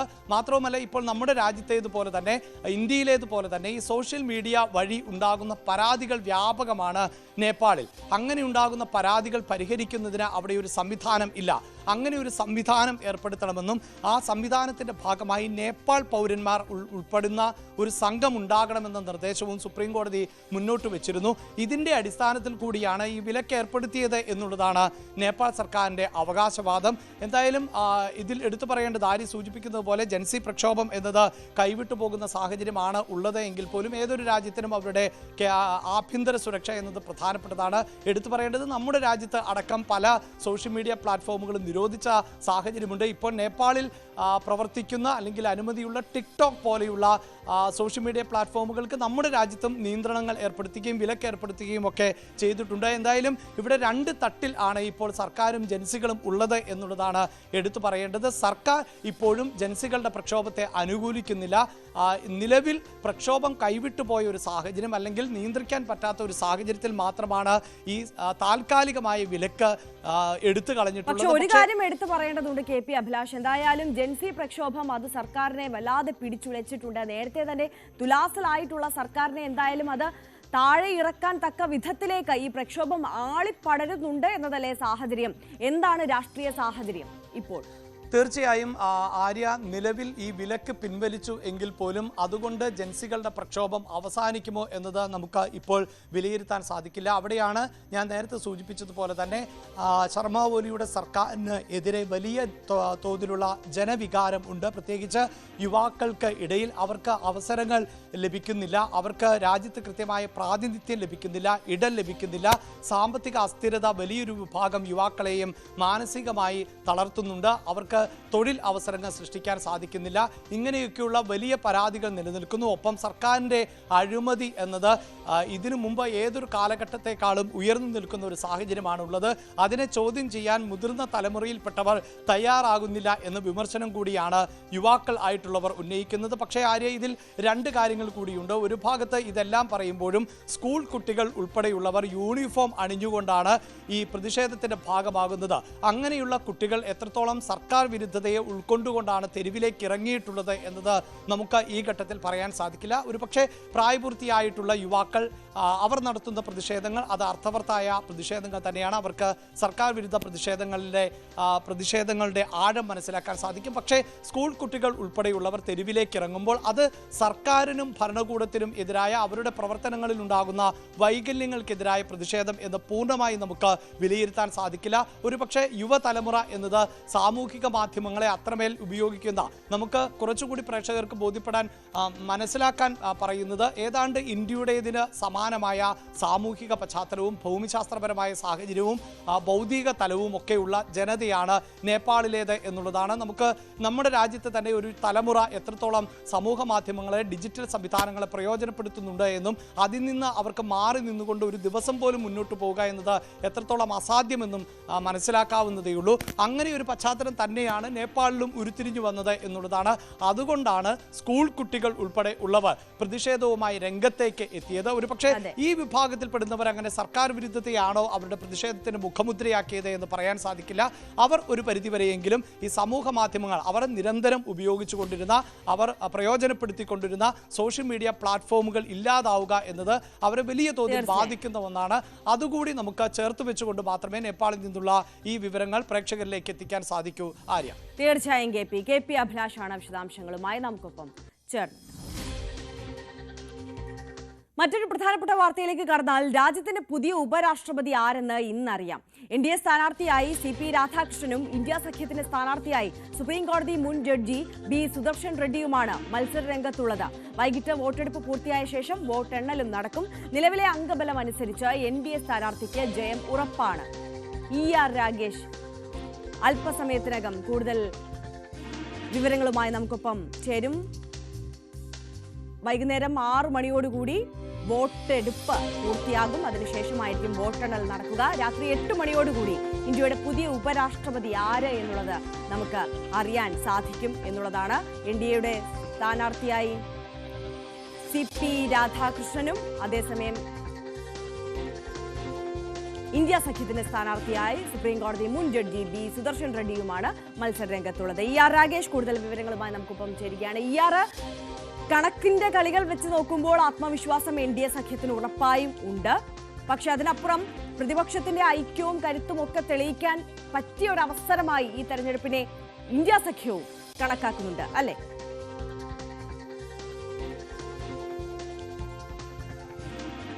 അതെ ആര്യ, കാരണം NDAക്ക് വിജയം ഉറപ്പാണ്. പക്ഷേ ഒരു മത്സരം എന്ന നിലയ്ക്ക് തന്നെയാണ് ഇന്ത്യ സഖ്യം ഈ ഉപരാഷ്ട്രപതി തെരഞ്ഞെടുപ്പിനെ കാണുന്നത്. കാരണം ജഗ്ദീപ് ധൻകർ രാജിവെച്ചതിനെ തുടർന്നാണ് ഇപ്പോൾ ഈ ഘട്ടത്തിൽ ഒരു തെരഞ്ഞെടുപ്പിലേക്ക് പോകേണ്ടി വന്നത്. കാരണം 2022 ജഗ്ദീപ് ധൻകർ ഉപരാഷ്ട്രപതിയായി തിരഞ്ഞെടുക്കപ്പെടുന്നത്. അദ്ദേഹത്തിൻ്റെ കാലാവധി 3 വർഷം മാത്രമാണ് പൂർത്തിയായിട്ടുള്ളത്.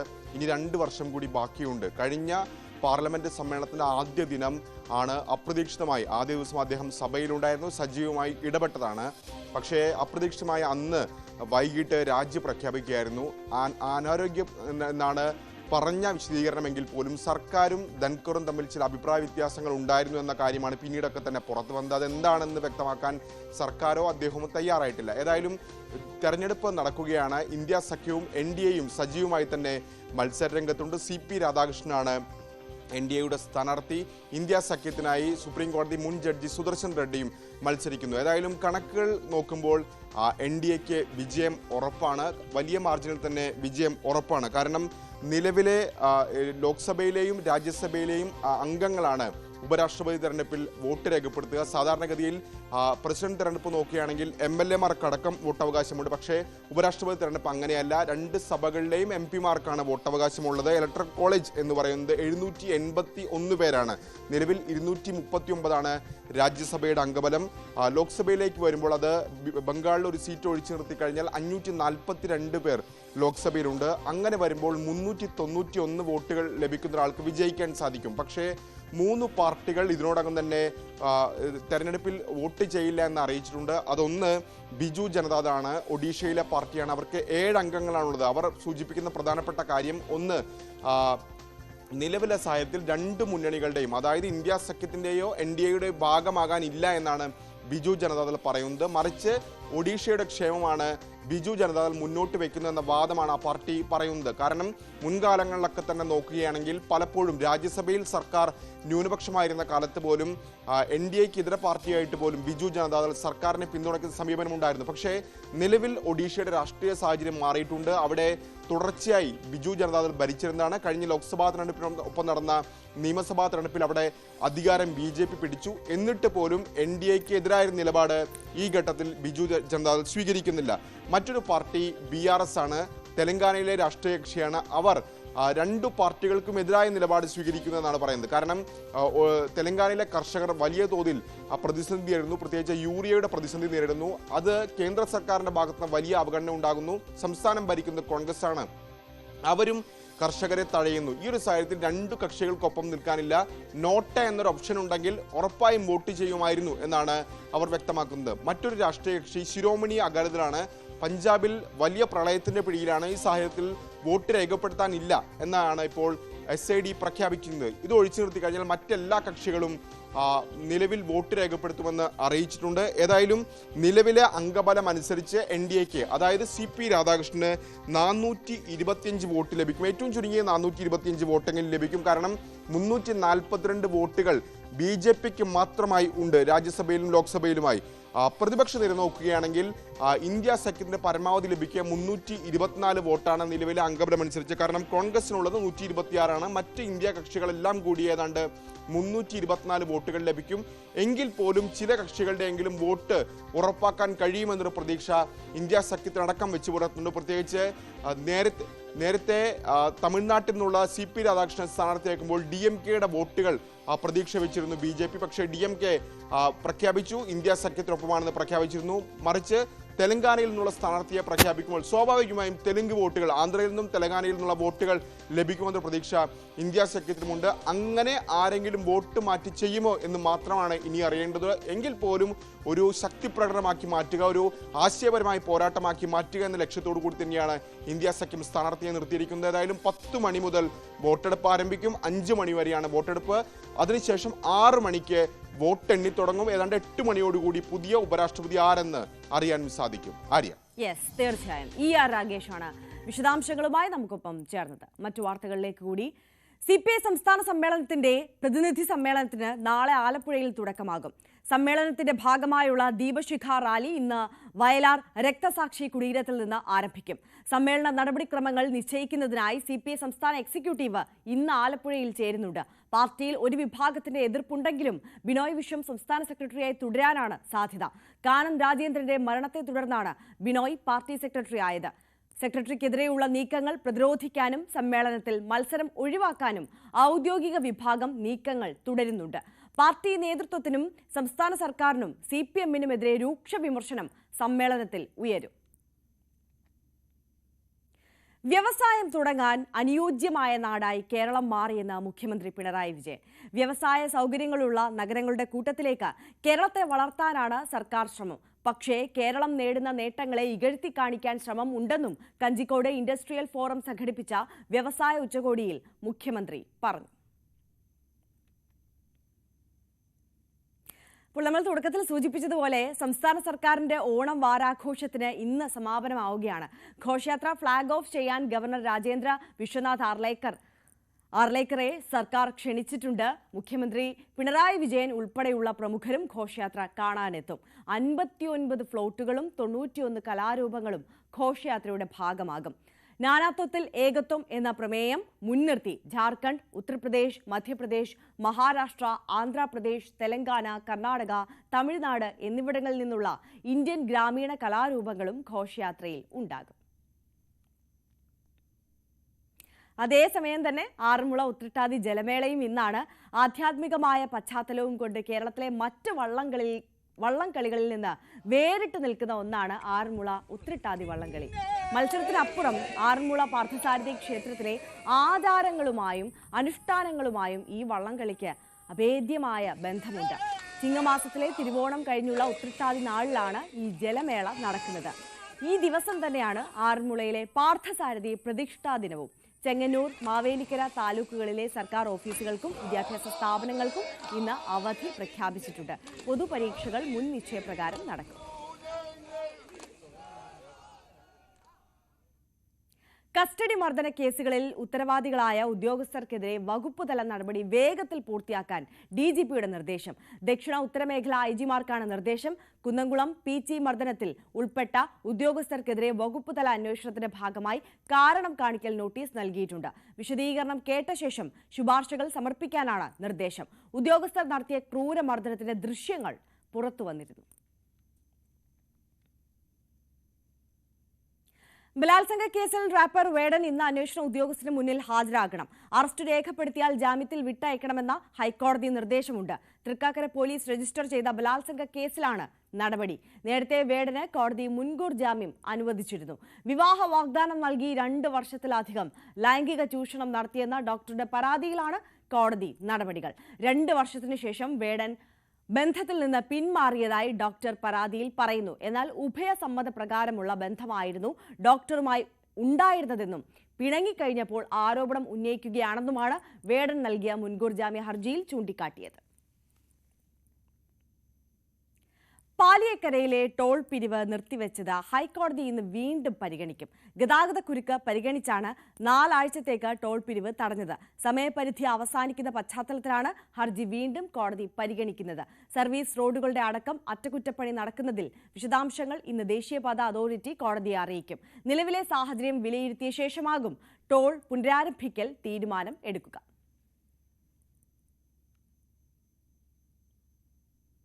ആഗോള അയ്യപ്പ സംഗമത്തിനെതിരായ പൊതു താൽപര്യ ഹർജി ഹൈക്കോടതി ഇന്ന് വീണ്ടും പരിഗണിക്കും. ചീഫ് ജസ്റ്റിസ് അധ്യക്ഷനായ ബെഞ്ചാണ് വാദം കേൾക്കുക. മറുപടി നൽകാൻ സർക്കാരിനോടും ദേവസ്വം ബോർഡിനോടും കോടതി നേരത്തെ നിർദ്ദേശം നൽകിയിരുന്നു. രാഷ്ട്രീയ ലക്ഷ്യത്തോടെയാണ് സർക്കാർ പരിപാടി സംഘടിപ്പിക്കുന്നതെന്നാണ് ഹർജിയിലെ ആരോപണം. പാലക്കാട് കഞ്ചാവുമായി അഭിഭാഷകൻ അറസ്റ്റിൽ. പാലക്കാട് ജില്ലാ കോടതിയിൽ പ്രാക്ടീസ് ചെയ്യുന്ന അഭിഭാഷകൻ ശ്രീജിത്തിനെയാണ് പുതുനഗരം പോലീസ് അറസ്റ്റ് ചെയ്തത്. രഹസ്യവിവരത്തിന്റെ അടിസ്ഥാനത്തിൽ പോലീസ് ഇയാളെ പിടികൂടുകയായിരുന്നു. കൊല്ലങ്കോട് ഊട്ടറ സ്വദേശിയാണ്. സാമ്പത്തിക ഇടപാടിൽ നേരത്തെ ഇയാൾ അറസ്റ്റിലായി ജാമ്യത്തിൽ ഇറങ്ങിയിരുന്നു.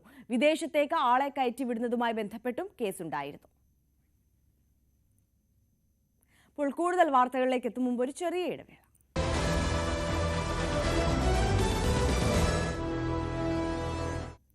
വീണ്ടും സ്വാഗതം. രാവിലെയിലേക്ക് നമ്മൾ വാർത്തകളിലേക്ക് വീണ്ടും കടക്കുകയാണ്. പരിപാടിയിൽ ആള് കുറഞ്ഞതിൽ അനിഷ്ടം വ്യക്തമാക്കി മുഖ്യമന്ത്രി പിണറായി വിജയൻ. വ്യവസായ വകുപ്പുമായി സഹകരിച്ച് കഞ്ചിക്കോട് ഇൻഡസ്ട്രിയൽ ഫോറം പാലക്കാട് പുതുശ്ശേരിയിൽ സംഘടിപ്പിച്ച സമ്മിറ്റിനിടെയാണ് വിമർശനം. ഇങ്ങനെ ഒരു പരിപാടി ഇതുപോലെയാണോ നടത്തേണ്ടിയിരുന്നതെന്ന വിമർശനമാണ് മുഖ്യമന്ത്രിയിൽ നിന്ന് ഉണ്ടായത്. ലക്ഷ്യം നമ്മുടെ ലോകത്തിലെ ഏറ്റവും മികച്ച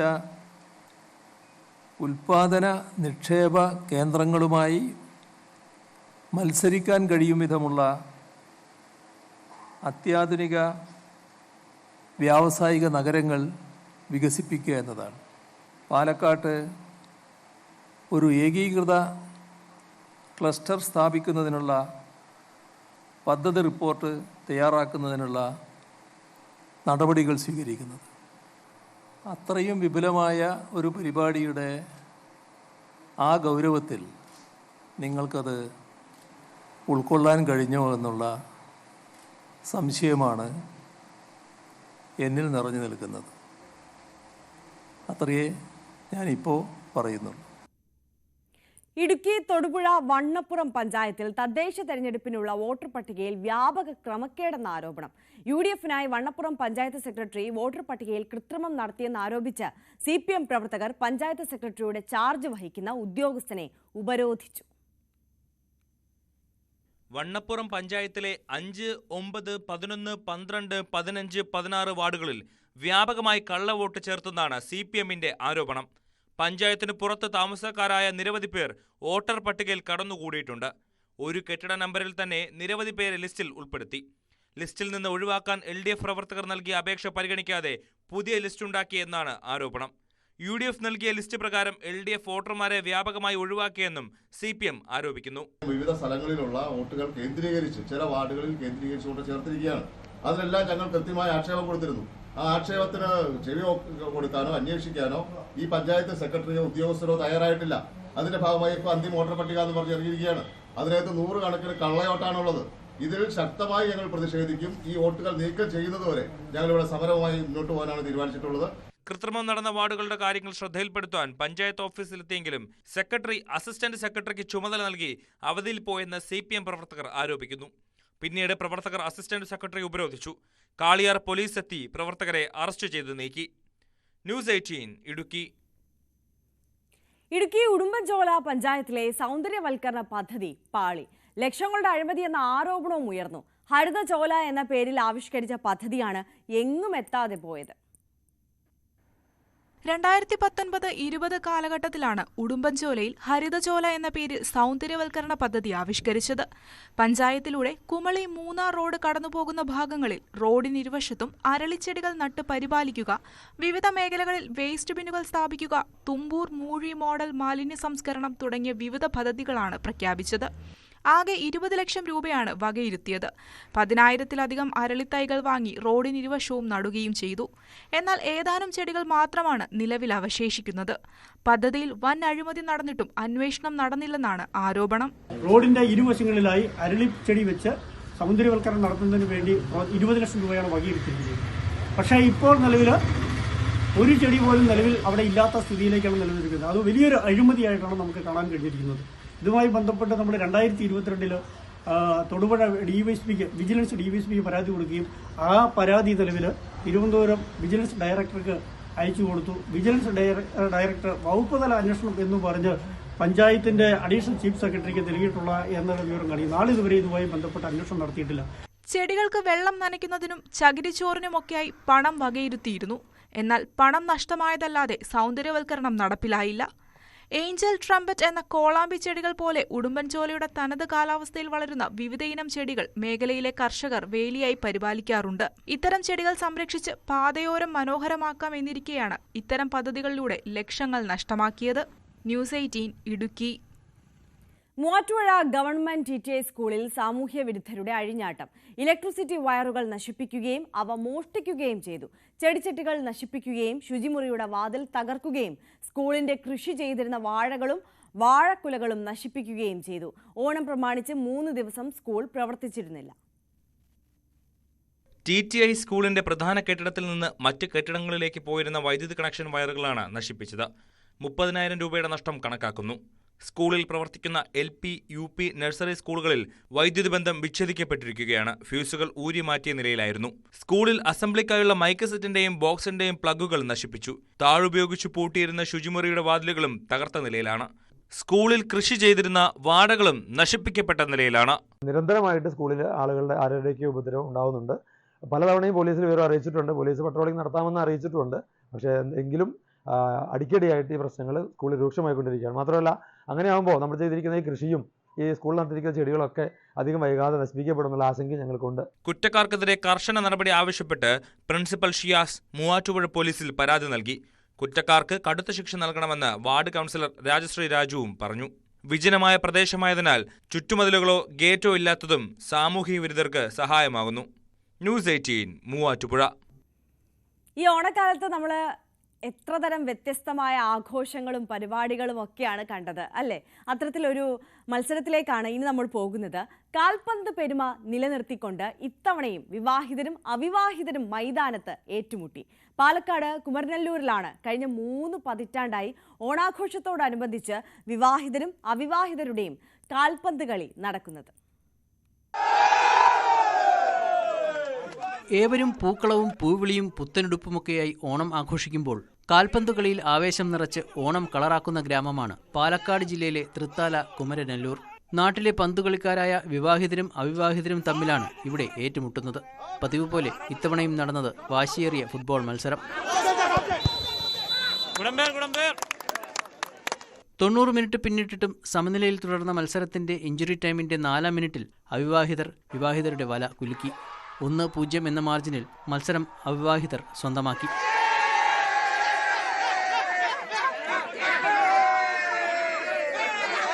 നിരവധി ദേശീയ താരങ്ങളെയും പരിശീലകരെയും റഫറിമാരെയും വാർത്തെടുത്ത മൈതാനമാണ് കുമരനെല്ലൂരിലേത്.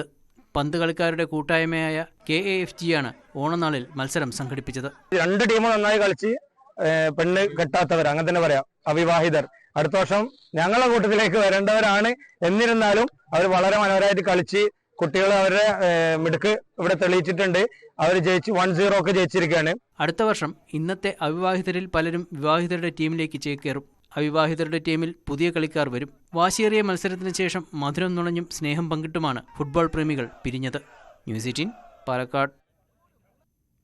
പാലക്കാട് പട്ടാമ്പി കൊടുമുണ്ട പാലത്ര തീരദേശ റോഡ് നിർമ്മാണത്തിൽ അഴിമതി കണ്ടെത്തിയതിന് പിന്നാലെ ഉദ്യോഗസ്ഥന് സസ്പെൻഷൻ. പൊന്നാനി ഹാർബർ എഞ്ചിനീയറിംഗ് ഓഫീസിൽ അസിസ്റ്റന്റ് എഞ്ചിനീയർ ആയിരുന്ന PM അബ്ദുൾ സലീമിനെയാണ് സസ്പെൻഡ് ചെയ്തത്. റോഡിന്റെ ഉദ്ഘാടന വേദിയിൽ വെച്ച് മന്ത്രി അനുമോദിച്ച ഉദ്യോഗസ്ഥനാണ് അബ്ദുൾ സലീം. സംഭവത്തിൽ ക്രമക്കേട് നടത്തിയ 1 കോടി രൂപ കരാറുകാരിൽ നിന്ന് തിരിച്ചു പിടിക്കാനാണ് വകുപ്പിന്റെ തീരുമാനം. 2 കോടി ചെലവഴിച്ച് നിർമ്മിച്ച പട്ടാമ്പിയിൽ നിന്ന് കൊടുമുണ്ട തീരദേശം വഴി പള്ളിപ്പുറത്തേക്കുള്ള പാതയാണ് 2 മാസത്തിനകം ഇടിഞ്ഞു താഴുന്നത്. പടിഞ്ഞാറേ കൊടുമുണ്ട ആശാരിപ്പടി ഭാഗത്താണ് റോഡിന്റെ ഒരു ഭാഗം മീറ്ററുകളോളം ഇടിഞ്ഞത്. റോഡ് നിർമ്മാണത്തിന്റെ തുടക്കത്തിൽ തന്നെ അശാസ്ത്രീയതയും അഴിമതി ആരോപണവും ഉയർന്നിരുന്നു. തുടർന്ന് നടന്ന അന്വേഷണത്തിൽ സാങ്കേതികാനുമതിയിൽ നിർദ്ദേശിക്കപ്പെട്ട പണികളിൽ പകുതിയും ചെയ്തിട്ടില്ലെന്ന് ധനകാര്യ വകുപ്പ് ചീഫ് ടെക്നിക്കൽ എക്സാമിനർ കണ്ടെത്തി. കുറ്റക്കാരായ ഉദ്യോഗസ്ഥർക്കെതിരെ 20 ദിവസത്തിനകം നടപടി സ്വീകരിക്കണമെന്ന് ധനവകുപ്പ് നിർദ്ദേശം നൽകി. എന്നാൽ ഭരണപരമായ സൗകര്യാർത്ഥം സ്ഥലം മാറ്റമെന്ന് പരാമർശിച്ചുകൊണ്ട് അസിസ്റ്റന്റ് എഞ്ചിനീയറായ PM അബ്ദുൾ സലീമിനെ കോഴിക്കോട് ഓഫീസിലേക്ക് മാറ്റിയിരുന്നു. ഈ ഉദ്യോഗസ്ഥനാണ് റോഡിന് നിർമ്മാണ മേൽനോട്ട ചുമതല വഹിച്ചിരുന്നത്. അക്കൗണ്ട് വഴി പണം വാങ്ങിയതടക്കമുള്ള കാര്യങ്ങൾ മുൻനിർത്തി P നന്ദകുമാർ MLA മന്ത്രി സജി ചെറിയാന് പരാതി നൽകിയിരുന്നു. ഇതിന്റെ അടിസ്ഥാനത്തിലാണ് എഞ്ചിനീയറായ PM അബ്ദുൾ സലീമിനെ സസ്പെൻഡ് ചെയ്തത്.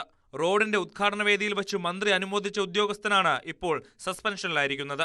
ഹാർബറിന്റെയും അതുപോലെ തന്നെ PWDയുടെയും എഞ്ചിനീയർമാർ ഒരുമിച്ച് വിടുന്നുണ്ട്.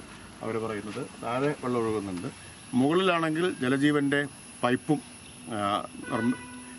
പൈപ്പ് ലൈനും അതിലൂടെ പോകുന്നുണ്ട്. അപ്പോൾ അതിൻ്റെ ഫലമാണ് എന്നാണ് പ്രാഥമികമായിട്ടുള്ള അവരുടെ നിഗമനം. ഇവിടെ നമുക്കെല്ലാവർക്കും കാണാം ഈ കെട്ട് ഇങ്ങനെ ബൾജ് ചെയ്ത് വന്നിട്ടുള്ളത്, തള്ളി വന്നിട്ടുള്ളത് കാണാൻ കഴിയും. അപ്പോൾ ഈ റോഡ് നന്നാക്കണമെങ്കിൽ മുകളിലെ ജോലി നമുക്ക് എളുപ്പത്തിൽ ചെയ്യാൻ പറ്റും.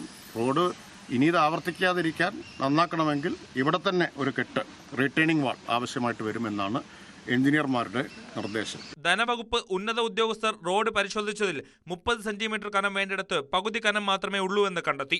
3.5 കിലോമീറ്റർ റോഡ് നവീകരിക്കുന്നതിന് 2 കോടി രൂപയാണ് ചെലവഴിച്ചിരിക്കുന്നത്. ഇതിൽ 1 കോടി രൂപയുടെ വെട്ടിപ്പ് നടന്നുവെന്നാണ് നിലവിലെ സ്ഥിരീകരണം. ഈ തുക കരാറുകാരിൽ നിന്ന് തിരിച്ചുപിടിക്കാനാണ് വകുപ്പിന്റെ ശ്രമം. ന്യൂസ് 18 പാലക്കാട്.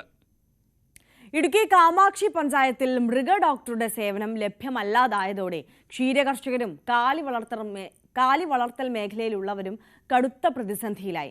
തങ്കമണി മൃഗാശുപത്രിയിലാണ് സ്ഥിരമായി ഡോക്ടർ ഇല്ലാത്തതിനാൽ വളർത്തുമൃഗങ്ങൾക്ക് ചികിത്സ കിട്ടാതായത്. ഡോക്ടറെ നിയമിക്കണമെന്നാവശ്യപ്പെട്ട് കർഷകർ അധികൃതരെ സമീപിച്ചെങ്കിലും ഫലമുണ്ടായില്ല. കാലി വളർത്തലിലൂടെ ഉപജീവനം നടത്തുന്ന നിരവധി പേരുണ്ട് കാമാക്ഷി പഞ്ചായത്തിൽ. 6 മാസം മുൻപുണ്ടായിരുന്ന ഡോക്ടർ സ്ഥലം മാറിപ്പോയ ശേഷം പകരം ഡോക്ടറെ നിയമിച്ചിട്ടില്ല. വെറ്റിനറി ഡോക്ടർ ഇല്ലാതായതോടെ തങ്കമണി മൃഗസംരക്ഷണ കേന്ദ്രത്തിന്റെ പ്രവർത്തനവും താളം തെറ്റി. ഞാനൊരു ക്ഷീര കർഷകനാണ്. ഇവിടെ തങ്കമണി മൃഗാശുപത്രിയിൽ ഒരു ആവശ്യത്തിന് വന്നു കഴിഞ്ഞു കഴിഞ്ഞാൽ ഇപ്പോൾ ഒരു ഡോക്ടറെ കാണാനില്ല. ഇവിടെ എന്തെങ്കിലും മൃഗങ്ങൾക്ക് എന്തെങ്കിലും ഒരു ആപത്ത് സംഭവിച്ചു കഴിഞ്ഞാൽ അടിയന്തരമായിട്ട് സമീപിക്കാനായിട്ട് ഇവിടെ ഒരു മൃഗാശുപത്രി ഉണ്ടെങ്കിലും ഒരു ഡോക്ടറുടെ സേവനമില്ലാത്തത് ഞങ്ങൾക്ക് വളരെയേറെ ദുരിതം ചെയ്യുന്നു. കാരണം വെച്ചാൽ ഞങ്ങളിപ്പം ഒരു ആശുപത്രിക്ക് ഒരു ഡോക്ടറുടെ സേവനം വേണമെങ്കിൽ നാരേക്കാണത്തിനോ അല്ലെങ്കിൽ തടിയമ്പാടോ മുരിക്കാശ്ശേരിയോ ചെന്ന് എത്തിപ്പെടേണ്ട ഒരു അവസ്ഥയാണ്. അത് ഞങ്ങൾ കർഷകരെ സംബന്ധിച്ചിടത്തോളം വളരെ ബുദ്ധിമുട്ടാണ്. ഇവിടെ അടിയന്തരമായിട്ടൊരു ഡോക്ടറുടെ സേവനം ഉറപ്പാക്കുന്നതിന് അധികാരികൾ ശ്രദ്ധിക്കണമെന്ന് താല്പര്യപ്പെടുന്നു.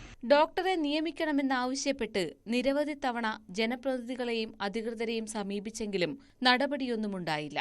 ക്ഷീരമേഖലയിൽ ഉപജീവനമാർഗം കണ്ടെത്തുന്ന നിരവധി പേരുണ്ടിവിടെ. അടിയന്തര ഘട്ടങ്ങളിൽ 18 കിലോമീറ്റർ ദൂരെയുള്ള വാഴത്തോപ്പ്, മുരിക്കാശ്ശേരി മൃഗാശുപത്രികളെ ആശ്രയിക്കേണ്ട സ്ഥിതിയാണ് കർഷകർക്ക്. വലിയ തിരക്കുള്ള ഈ ആശുപത്രികളിൽ നിന്നും കൃത്യമായി സേവനം ലഭിക്കാറില്ലെന്നും പരാതിയുണ്ട്. അടിയന്തരമായി തങ്കമണി മൃഗാശുപത്രിയിൽ ഡോക്ടറെ നിയമിക്കണമെന്നാണ് ഉയരുന്ന ആവശ്യം. ന്യൂസ് 18 ഇടുക്കി.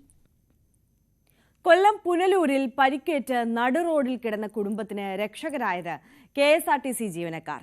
രാത്രി 11-ന് ഓട്ടോറിക്ഷ മറിഞ്ഞുണ്ടായ അപകടത്തിൽ 2 വയസ്സുകാരിക്ക് ഗുരുതരമായി പരിക്കേറ്റിരുന്നു.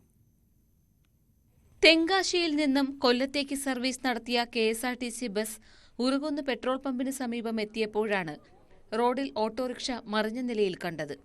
ഓട്ടോയ്ക്കകത്ത് പരിക്കേറ്റ നിലയിൽ ഒരു കുടുംബത്തിലെ 4 പേരും KSRTC ജീവനക്കാരുടെ ശ്രദ്ധയിൽപ്പെട്ടു. നിരവധി വാഹനങ്ങൾ കടന്നുപോയിട്ടും ഇവരെ ആശുപത്രിയിലെത്തിക്കാൻ ആരും തയ്യാറായില്ല. കൂട്ടത്തിലുള്ള 2 വയസ്സുകാരിയുടെ പരിക്ക് ഗുരുതരമായിരുന്നു. പിന്നാലെയാണ് ജീവനക്കാർ നിറയെ യാത്രക്കാരുമായി സർവീസ് നടത്തിയിരുന്ന ബസ് നിർത്തിയിട്ട് ഇവരെ പുനലൂർ താലൂക്ക് ആശുപത്രിയിൽ എത്തിച്ചത്.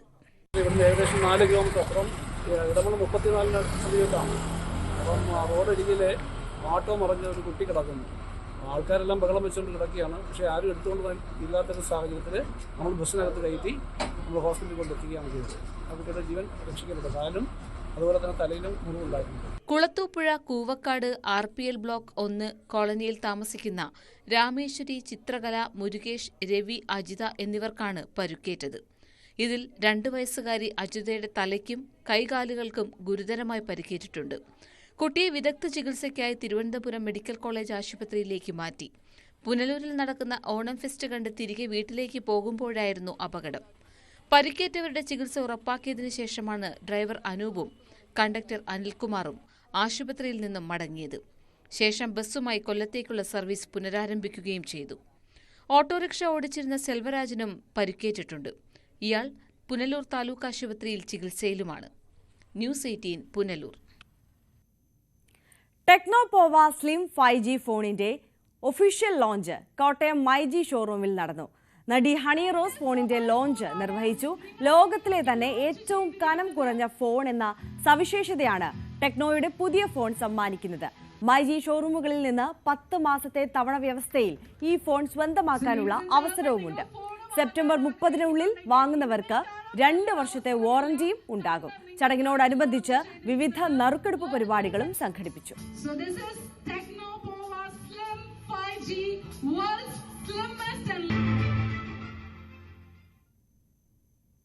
സംസ്ഥാനത്തിന് സമഗ്ര നഗരനയം രൂപപ്പെടുത്താനുള്ള കേരള അർബൻ കോൺക്ലേവ് വെള്ളി, ശനി ദിവസങ്ങളിൽ കൊച്ചിയിൽ നടക്കും. അന്താരാഷ്ട്ര കോൺക്ലേവ് 12-ന് മുഖ്യമന്ത്രി ഉദ്ഘാടനം ചെയ്യും. കേന്ദ്ര നഗരകാര്യ വകുപ്പ് മന്ത്രി മനോഹർ ലാൽ ഖട്ടർ ഉദ്ഘാടന ചടങ്ങിൽ മുഖ്യാതിഥിയാവും.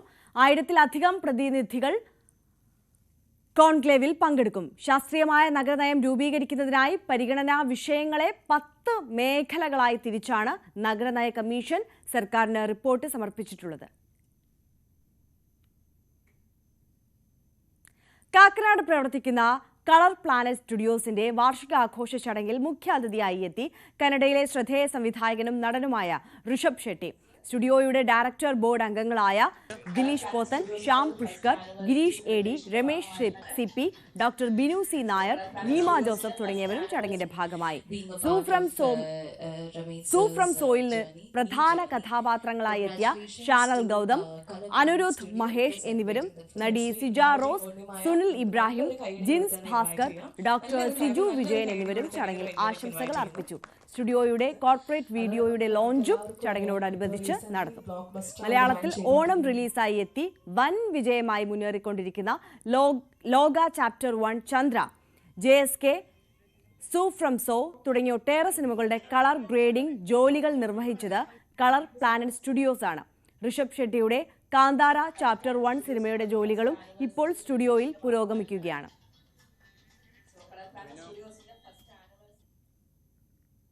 ലോകം പ്രതീക്ഷയോടെ കണ്ട ഒരു വാർത്തയിലേക്കാണ് ഇനി നമ്മൾ പോകുന്നത്.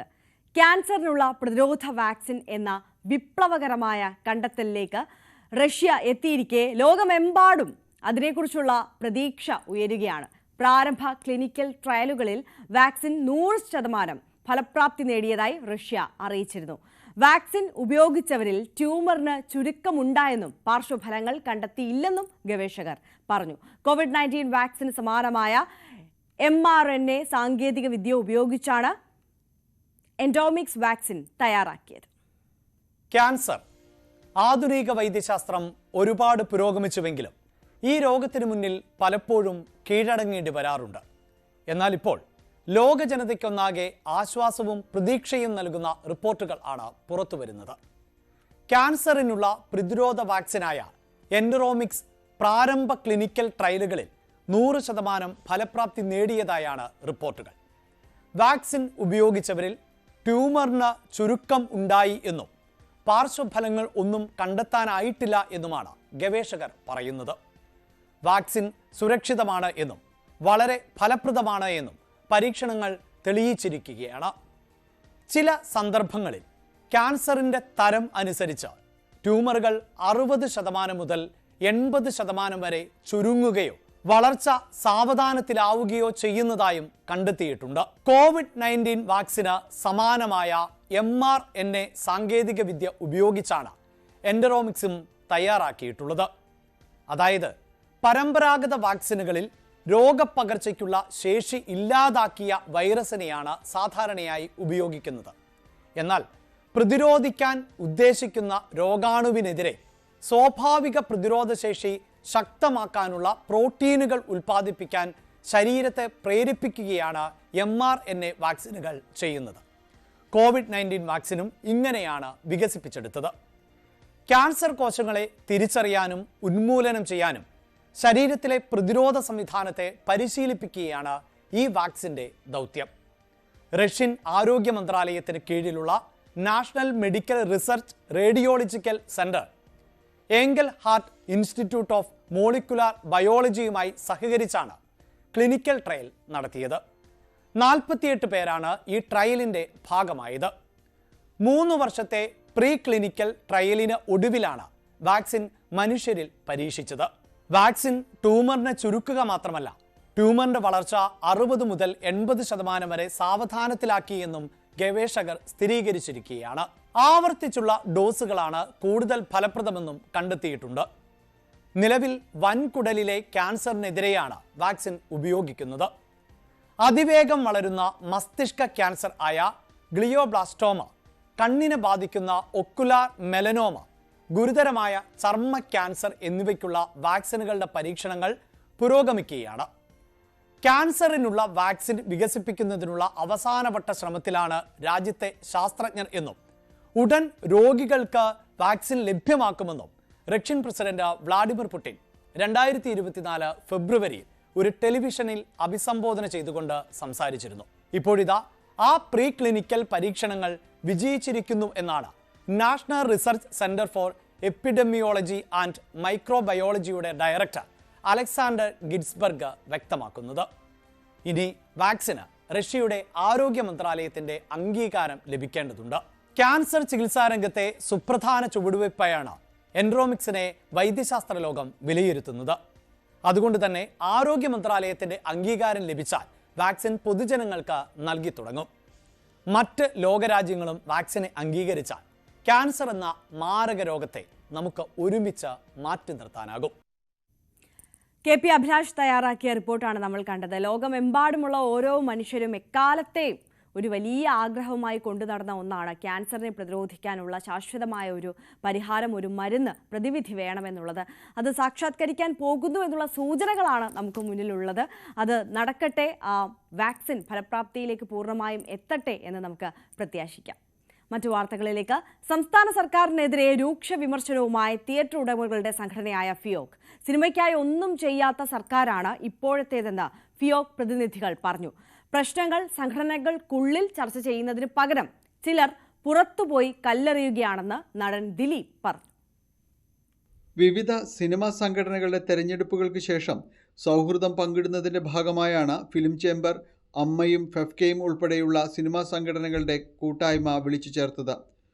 ഒരുമിച്ച് നിൽക്കണമെന്ന് ആഹ്വാനം ചെയ്ത കൂട്ടായ്മയിൽ പൊതുവിൽ സർക്കാരിനെതിരെ ശക്തമായ വിമർശനമുയർന്നു. AK ആന്റണി സർക്കാർ മാത്രമാണ് സിനിമയ്ക്ക് ആനുകൂല്യങ്ങൾ നൽകിയതെന്ന് film exhibitors federation president liberty Basheer പറഞ്ഞു. സിനിമയ്ക്കായി ഒന്നും ചെയ്യാത്ത സർക്കാരാണ് സംസ്ഥാനം ഭരിക്കുന്നതെന്നും സിനിമയെന്ന് കേട്ടാൽ പുറംതിരിഞ്ഞു നിൽക്കുന്ന മന്ത്രിയാണുള്ളതെന്നും ഫിയോക പ്രസിഡന്റ് K വിജയകുമാർ പറഞ്ഞു.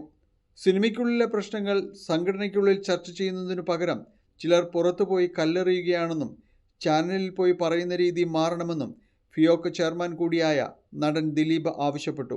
ഈ സിനിമയ്ക്കകത്ത് അങ്ങോട്ടും ഇങ്ങോട്ടും ചെളിവാരി അറിയാതെ എല്ലാവർക്കും അവരവരെ സഹായിക്കുന്ന അല്ലെങ്കിൽ അവരെ സേവ് ചെയ്യുന്ന, പ്രൊട്ടക്ട് ചെയ്യുന്ന അസോസിയേഷൻസ് ഉണ്ട്. അതിൻ്റെ അകത്ത് അഭിപ്രായ വ്യത്യാസങ്ങളുണ്ടെങ്കിൽ അങ്ങോട്ടും ഇങ്ങോട്ടും അസോസിയേഷനിൽ ചർച്ച ചെയ്തിട്ട് മറ്റൊരു അസോസിയേഷനോട് പറയാനുണ്ടെങ്കിൽ അത് ഇതുപോലുള്ളൊരു കൂട്ടായ്മയിൽ ചർച്ച ചെയ്ത് പരിഹരിക്കാവുന്ന കാര്യമേ ഉള്ളൂ. ഇതിനിടെ പുതിയ 2 സിനിമാ ട്രേഡ് യൂണിയനുകൾ കൂടി ഫെഫ്ക പ്രഖ്യാപിച്ചു. ഇവർ ആരൊക്കെയാണെന്ന് തൽക്കാലം പറയുന്നില്ലെന്ന് ജനറൽ സെക്രട്ടറി ബി ഉണ്ണികൃഷ്ണൻ പറഞ്ഞു. മലയാള ചലച്ചിത്ര രംഗത്തെ വിവിധ സംഘടനകളിൽ പുതുതായി തെരഞ്ഞെടുക്കപ്പെട്ട ഭരണസമിതി അംഗങ്ങളെ ഉൾപ്പെടുത്തിക്കൊണ്ടാണ് സിനിമ സൗഹൃദ ഓണം സംഘടിപ്പിച്ചത്. AMMA president Shweta Menon, producers association president Anil Thomas, ഭാരവാഹികളായ ജി സുരേഷ് കുമാർ, സന്ദീപ് സേനൻ, അമ്മ ഭാരവാഹികൾ തുടങ്ങിയവരും ചടങ്ങിൽ പങ്കെടുത്തു. ന്യൂസ് 18 കൊച്ചി. ധ്യാൻ ശ്രീനിവാസനെ നായകനാക്കി ബിൻരാജ് സംവിധാനം ചെയ്യുന്ന ഒരു വടക്കൻ തേരോട്ടം റിലീസിന് തയ്യാറെടുക്കുന്നു. കുടുംബ പ്രേക്ഷകർക്ക് വേണ്ട എല്ലാ ചേരുവകളും കോർത്തിണക്കിയ ക്ലീൻ ഫാമിലി എന്റർടൈനർ ആയിരിക്കും സിനിമ എന്നാണ് സംവിധായകൻ അവകാശപ്പെടുന്നത്. ഫൈനൽ മിക്സിംഗ് മുംബൈയിലെ കാനാൻ സൗണ്ട് പോസ്റ്റ് സ്റ്റുഡിയോയിൽ കഴിഞ്ഞ ദിവസം പൂർത്തിയായി. ധ്യാനിനെ കൂടാതെ മലയാളത്തിലെയും തമിഴിലെയും നിരവധി താരങ്ങൾ അണിനിരക്കുന്ന ചിത്രത്തിന്റെ രചന സനു അശോകും ഛായാഗ്രഹണം പവി കെ പവനും എഡിറ്റിംഗ് ജിതിൻ DKയുമാണ് നിർവഹിച്ചിട്ടുള്ളത്. മറ്റു വാർത്തകളിലേക്ക് എത്തും മുമ്പ് ഒരു ചെറിയ ഇടവേള. വീണ്ടും വാർത്തകളിലേക്ക് സ്വാഗതം. നമ്മൾ നേരത്തെ സൂചിപ്പിച്ചതുപോലെ തന്നെ ഈ ബലാത്സംഗ കേസിൽ റാപ്പർ വേടന് അന്വേഷണ ഉദ്യോഗസ്ഥന് മുന്നിൽ ഹാജരാകാനുള്ള ദിവസം ഇന്നാണ് എന്നുള്ളതാണ്. അപ്പോൾ ലൈംഗിക ആരോപണങ്ങൾക്കിടയിൽ ഒരു പ്രതികരണവുമായി റാപ്പർ വേടൻ ജനങ്ങൾക്ക് മുന്നിൽ എത്തിയിരിക്കുകയാണ്. ഒരുപാട് ആളുകൾ വിചാരിക്കുന്നത് വേടൻ എവിടെയോ പോയെന്നാണ്. എന്നാൽ ഒരു കലാകാരൻ ഒരിക്കലും എവിടെയും പോകുന്നില്ല, ജനങ്ങൾക്ക് മുൻപിൽ ജീവിച്ചു മരിക്കാൻ തന്നെയാണ് വന്നിരിക്കുന്നതെന്ന് വേടൻ പറയുകയുണ്ടായി. പത്തനംതിട്ട കോന്നിയിൽ നടന്ന കരിയാട്ടം പരിപാടിയിലായിരുന്നു വേടന്റെ പ്രതികരണം. ഒരുപാട് ആൾക്കാർ വിചാരിക്കുന്നത് വേടൻ എവിടെയോ പോയെന്നാണ്. ഒരു കലാകാരൻ ഒരിക്കലും എവിടെയും പോകുന്നില്ല. ഞാൻ എൻ്റെ ഈ ഒറ്റ ജീവിതം ഈ ജനങ്ങളുടെ മുന്നിൽ ജീവിച്ച് മരിക്കാൻ വേണ്ടി തന്നെയാണ് വന്നിരിക്കുന്നത്.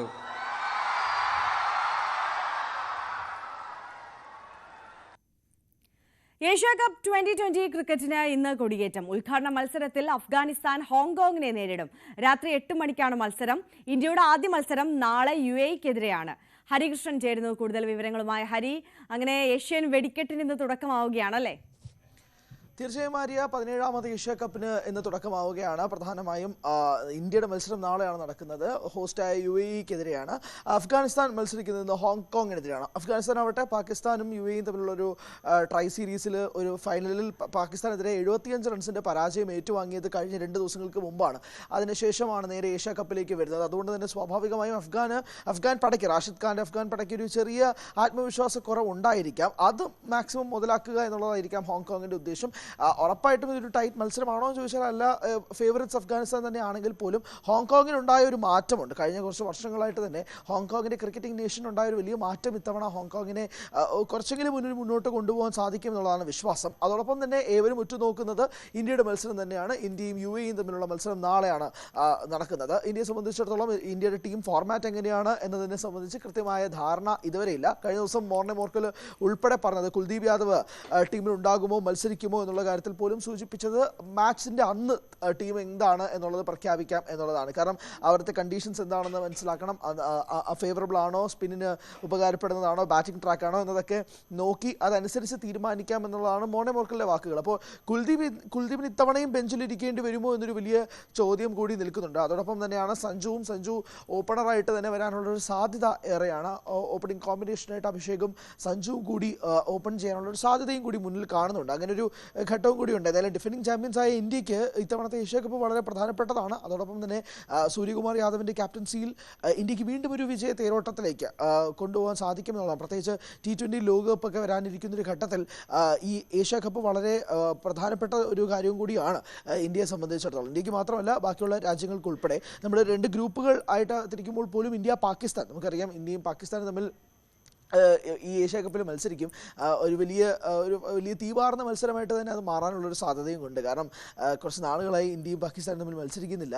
അതോടൊപ്പം തന്നെ ആ ഒരു മത്സരത്തിന് വേണ്ടിയിട്ടുള്ളൊരു കാത്തിരിപ്പും ക്രിക്കറ്റിംഗ് പ്രേമികൾക്ക് മുഴുവൻ ഉണ്ട് താനും. അതോടൊപ്പം തന്നെ നമ്മൾ ഈ ഫോർമാറ്റിലേക്ക് വരുമ്പോൾ ഗ്രൂപ്പ് എ ഘട്ടത്തിലേക്കും ഗ്രൂപ്പ് ഇ ഘട്ടത്തിൽ, ഇപ്പോൾ ഗ്രൂപ്പ് എയിൽ മത്സരിക്കുന്നത് ഇന്ത്യയും പാകിസ്ഥാനും ഒമാനും UAEയുമാണ്. അപ്പോൾ പാകിസ്ഥാനും ഒമാനും UAEയും ഇന്ത്യയുടെ എതിരാളികളായിട്ട് മാറുമ്പോഴേക്കും സ്വാഭാവികമായും ഗ്രൂപ്പ് എയിലെ ഫേവറേറ്റ്സ് ആയിട്ട് മാറുന്നത് ഇന്ത്യ തന്നെയാണ് എന്നുള്ള കാര്യത്തിൽ തർക്കമൊന്നും ഇല്ലെങ്കിൽ പോലും പാകിസ്ഥാൻ വളരെ ഒരു വലിയ എതിരാളിയായിട്ട് മാറാനുള്ള ഒരു സാധ്യതയും കൂടി ഗ്രൂപ്പ് എയിലുണ്ട്.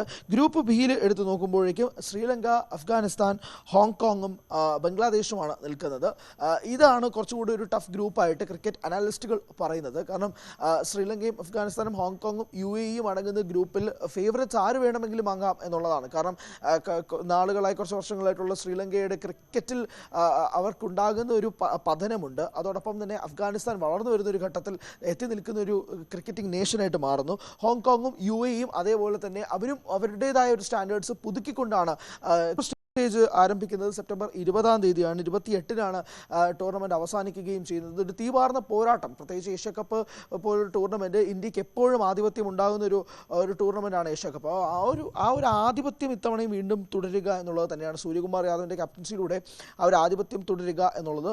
അതോടൊപ്പം തന്നെ ആരൊക്കെ ആയിരിക്കാം പ്ലേയിങ് 11 എന്നുള്ളത് കൃത്യമായ ധാരണ ഉണ്ടാകുന്നില്ല എന്നുള്ളതാണ്. കാരണം എനിക്ക് തോന്നുന്നു, മാത്രമല്ല ക്രിക്കറ്റ് അനലിസ്റ്റുകൾ ഉൾപ്പെടെയുള്ളവർ പറയുന്നത് ഇന്ത്യക്ക് കുറച്ചുകൂടെ ഫേവറേറ്റ്സ് ആയി നിൽക്കുന്ന ഒരു ടൂർണമെൻ്റ് ആയതുകൊണ്ട് തന്നെ ഇന്ത്യക്കൊരു പ്രത്യേകിച്ച് T20 ലോകകപ്പും കൂടെ വരാൻ നിൽക്കുന്ന ഒരു ഘട്ടത്തിൽ ഒരു വളരെ സിൻസിയറായിട്ട് ഒരു പ്രാക്ടീസ് മാച്ച് പോലെ എന്നുള്ള രീതിയിൽ തന്നെ വളരെ സീരിയസ് ആയിട്ട് തന്നെ നോക്കി കാണേണ്ട ഒരു ഏഷ്യ കപ്പിനെ ലഘൂകരിക്കുകയാണോ എന്നൊരു വിമർശനവും കൂടി ഒരു ഭാഗത്ത് നിന്ന് ഉയരുകയും ചെയ്യുന്നുണ്ട്. പക്ഷേ ഏഷ്യ കപ്പ് പോലൊരു ടൂർണമെൻറ്റ് ഇന്ത്യക്ക് വളരെ ഫേവറേറ്റ്സ് ആയിട്ട് നിൽക്കുന്ന ഒരു ടൂർണമെൻറ്റ് എങ്ങനെയായിരിക്കാം ഇന്ത്യ പെർഫോം ചെയ്യുക എന്നതും കൂടി ഏവരും ഉറ്റുനോക്കുന്ന ഒരു കാര്യം. അതോടൊപ്പം ഏവരും ഉറ്റുനോക്കുന്ന ഒരു കാര്യമാണ് ഹരി, പാകിസ്ഥാന്റെയും ഇന്ത്യയുടെയും പോരാട്ടം, ഏറ്റവും ഗ്ലാമറസ് സൂപ്പർ പോരാട്ടം, അതിലേക്കുള്ള ആകാംക്ഷ, അതേക്കുറിച്ച് കൂടി. തീർച്ചയായും ഇന്ത്യയെ സംബന്ധിച്ചിടത്തോളം ഇന്ത്യ ഈ ഗ്രൂപ്പ് ഘട്ടത്തിലേക്ക് വരുമ്പോൾ തന്നെ പാകിസ്ഥാനുമായിട്ട് എതിരാളികളായിട്ട് നിൽക്കുമ്പോൾ തന്നെ ഏവരും ഉറ്റുനോക്കിയിരുന്ന ഒരു ഗ്രൂപ്പും കൂടിയാണത്. കാരണം പാകിസ്ഥാൻ ഇന്ത്യ തമ്മിലുള്ള റൈവൽറി ആരംഭിക്കുന്നത് മുതൽ നമ്മൾ T20 മത്സരങ്ങളൊക്കെ എടുത്തു നോക്കുമ്പോഴേക്കും ആദ്യം ഓർമ്മ വരുന്നത് 2007-ലെ ബൗളൗട്ട് ടൂർണമെൻറ്റൊക്കെയാണ്. ബൗളൗട്ടൊക്കെ ആയി പാകിസ്ഥാനെ 141 ടോട്ടലിൽ നിർത്തിക്കൊണ്ട് ബൗളൗട്ട് ചെയ്ത ഇന്ത്യയാണ്. അതിനുശേഷം T20 ലോകകപ്പ് ഇപ്പോൾ 2022 ഘട്ടത്തിലും വിരാട് കോഹ്ലി വിജയിപ്പിച്ചെടുത്ത മത്സരവും എല്ലാം തന്നെ നമുക്ക് ഓരോ രോമാഞ്ചം നൽകുന്ന ഓരോ മത്സരങ്ങളൊക്കെ തന്നെ ഉണ്ട്.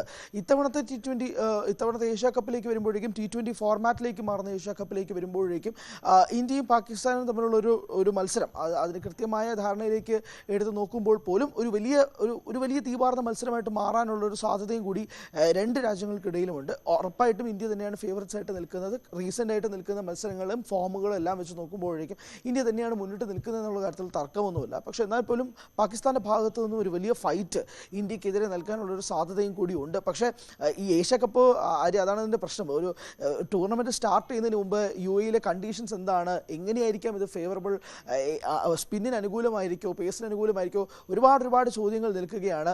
നിലവിലത്തെ സാഹചര്യത്തിനനുസരിച്ച് ബാറ്റിംഗ് ട്രാക്ക് തന്നെയാണ് ഒരുക്കിയിരിക്കുന്നത് പറഞ്ഞാൽ പോലും മത്സരങ്ങൾ വരുമ്പോഴേക്കും എങ്ങനെയാണ് ഗതി മാറുക എന്നുള്ളത് സംബന്ധിച്ച് വളരെ നിർണായകമായ മാറ്റങ്ങളൊക്കെ വരേണ്ടതുണ്ട്. അതുകൊണ്ട് ടൂർണമെൻ്റ് ഒന്ന് തുടങ്ങുമ്പോൾ, പ്രത്യേകിച്ച് ഇന്ന് ടൂർണമെൻറ്റ് ആരംഭിക്കുമ്പോഴേക്കും എങ്ങനെയാണ് കണ്ടീഷൻസ് പ്ലേ ചെയ്യുക, എങ്ങനെയാണ് ഓരോ ടീമിനും അതനുസരിച്ചുള്ള ആനുകൂല്യങ്ങൾ ഉണ്ടാവുക എന്നുള്ളതൊക്കെ വളരെ നിർണായകമായി മാറുകയും ചെയ്യും ഇന്ന് മുതൽ. അപ്പോൾ ടൂർണമെൻ്റ് ഒന്ന് ആരംഭിക്കുമ്പോഴേക്കും സ്വാഭാവികമായും ഉണ്ടാകുന്ന ഒരു മാറ്റമുണ്ട്. പ്രത്യേകിച്ച് ടീമിൽ ഉണ്ടാകുന്ന അഴിച്ചുപണികൾ ആരെയൊക്കെ നിലനിർത്തണം എന്നുള്ളത്. അപ്പോൾ കുൽദീപിൻ്റെ പേര് ഏറ്റവും കൂടുതൽ ഉന്നയിക്കപ്പെടാനുള്ള കാരണം ഇംഗ്ലണ്ടിനെതിരെയുള്ള സീരീസിൽ കുൽദീപ് ബെഞ്ച്ഡായിരുന്നു. അപ്പോൾ കുൽദീപിന് ഒരു അവസരം എന്തുകൊണ്ട് നൽകുന്നില്ല എന്നുള്ള വിമർശനം വളരെയധികം ഉയർന്നിരുന്ന ഒരു ഘട്ടവും കൂടി ഉണ്ടായിരുന്നു.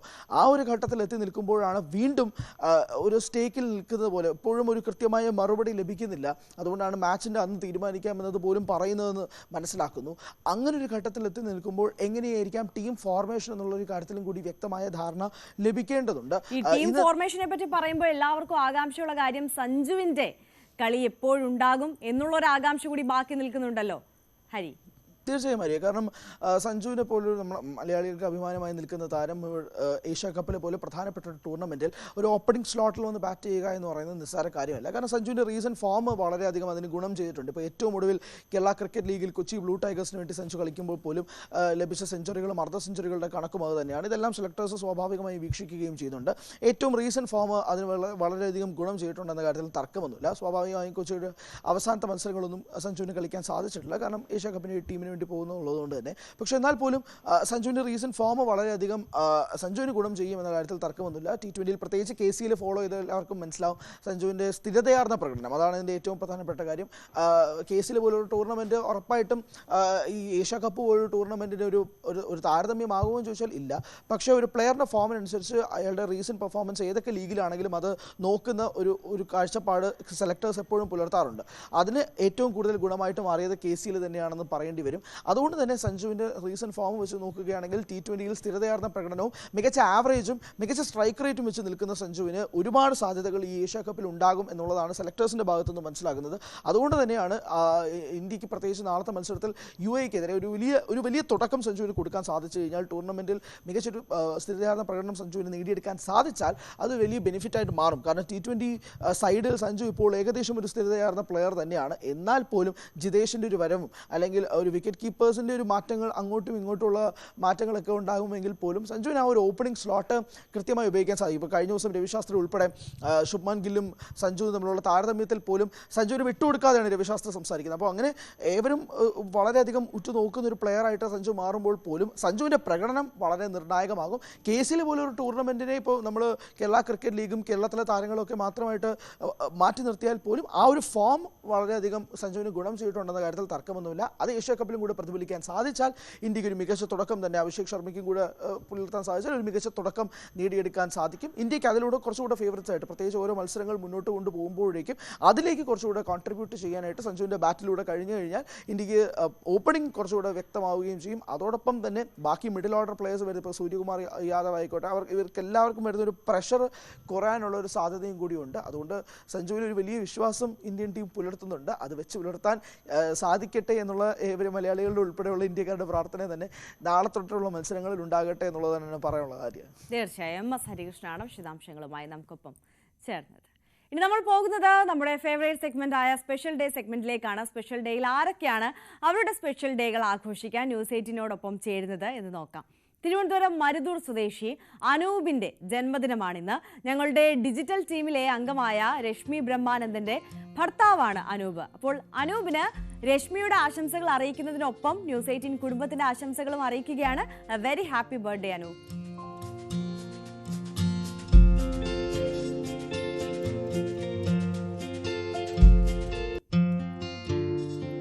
കൊല്ലം പട്ടാഴിയിലുള്ള ദശരഥിന്റെ ജന്മദിനമാണിന്ന്. ആശംസകൾ അറിയിക്കുന്നത് അച്ഛൻ ശരത്തും അമ്മ അപർണയുമാണ്. അപ്പോൾ ദശരഥ് മോന് ന്യൂസ് 18 കുടുംബത്തിന്റെ എല്ലാവിധ ആശംസകളും അറിയിക്കുകയാണ്. എ വെരി ഹാപ്പി ബർത്ത്ഡേ മോനെ.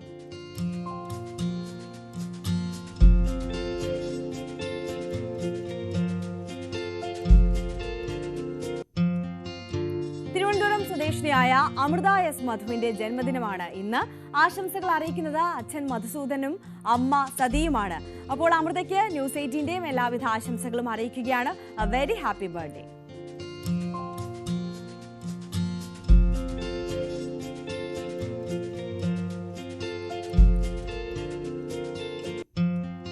തിരുവനന്തപുരം പള്ളിപ്പുറം സ്വദേശി രാജിയുടെ ജന്മദിനമാണ്. ആശംസകൾ അറിയിക്കുന്നത് ഭർത്താവ് ബിജു ആണ്. അപ്പോൾ രാജിക്ക് ന്യൂസ് 18ന്റെയും എല്ലാവിധ ആശംസകളും അറിയിക്കുകയാണ്. A very happy birthday.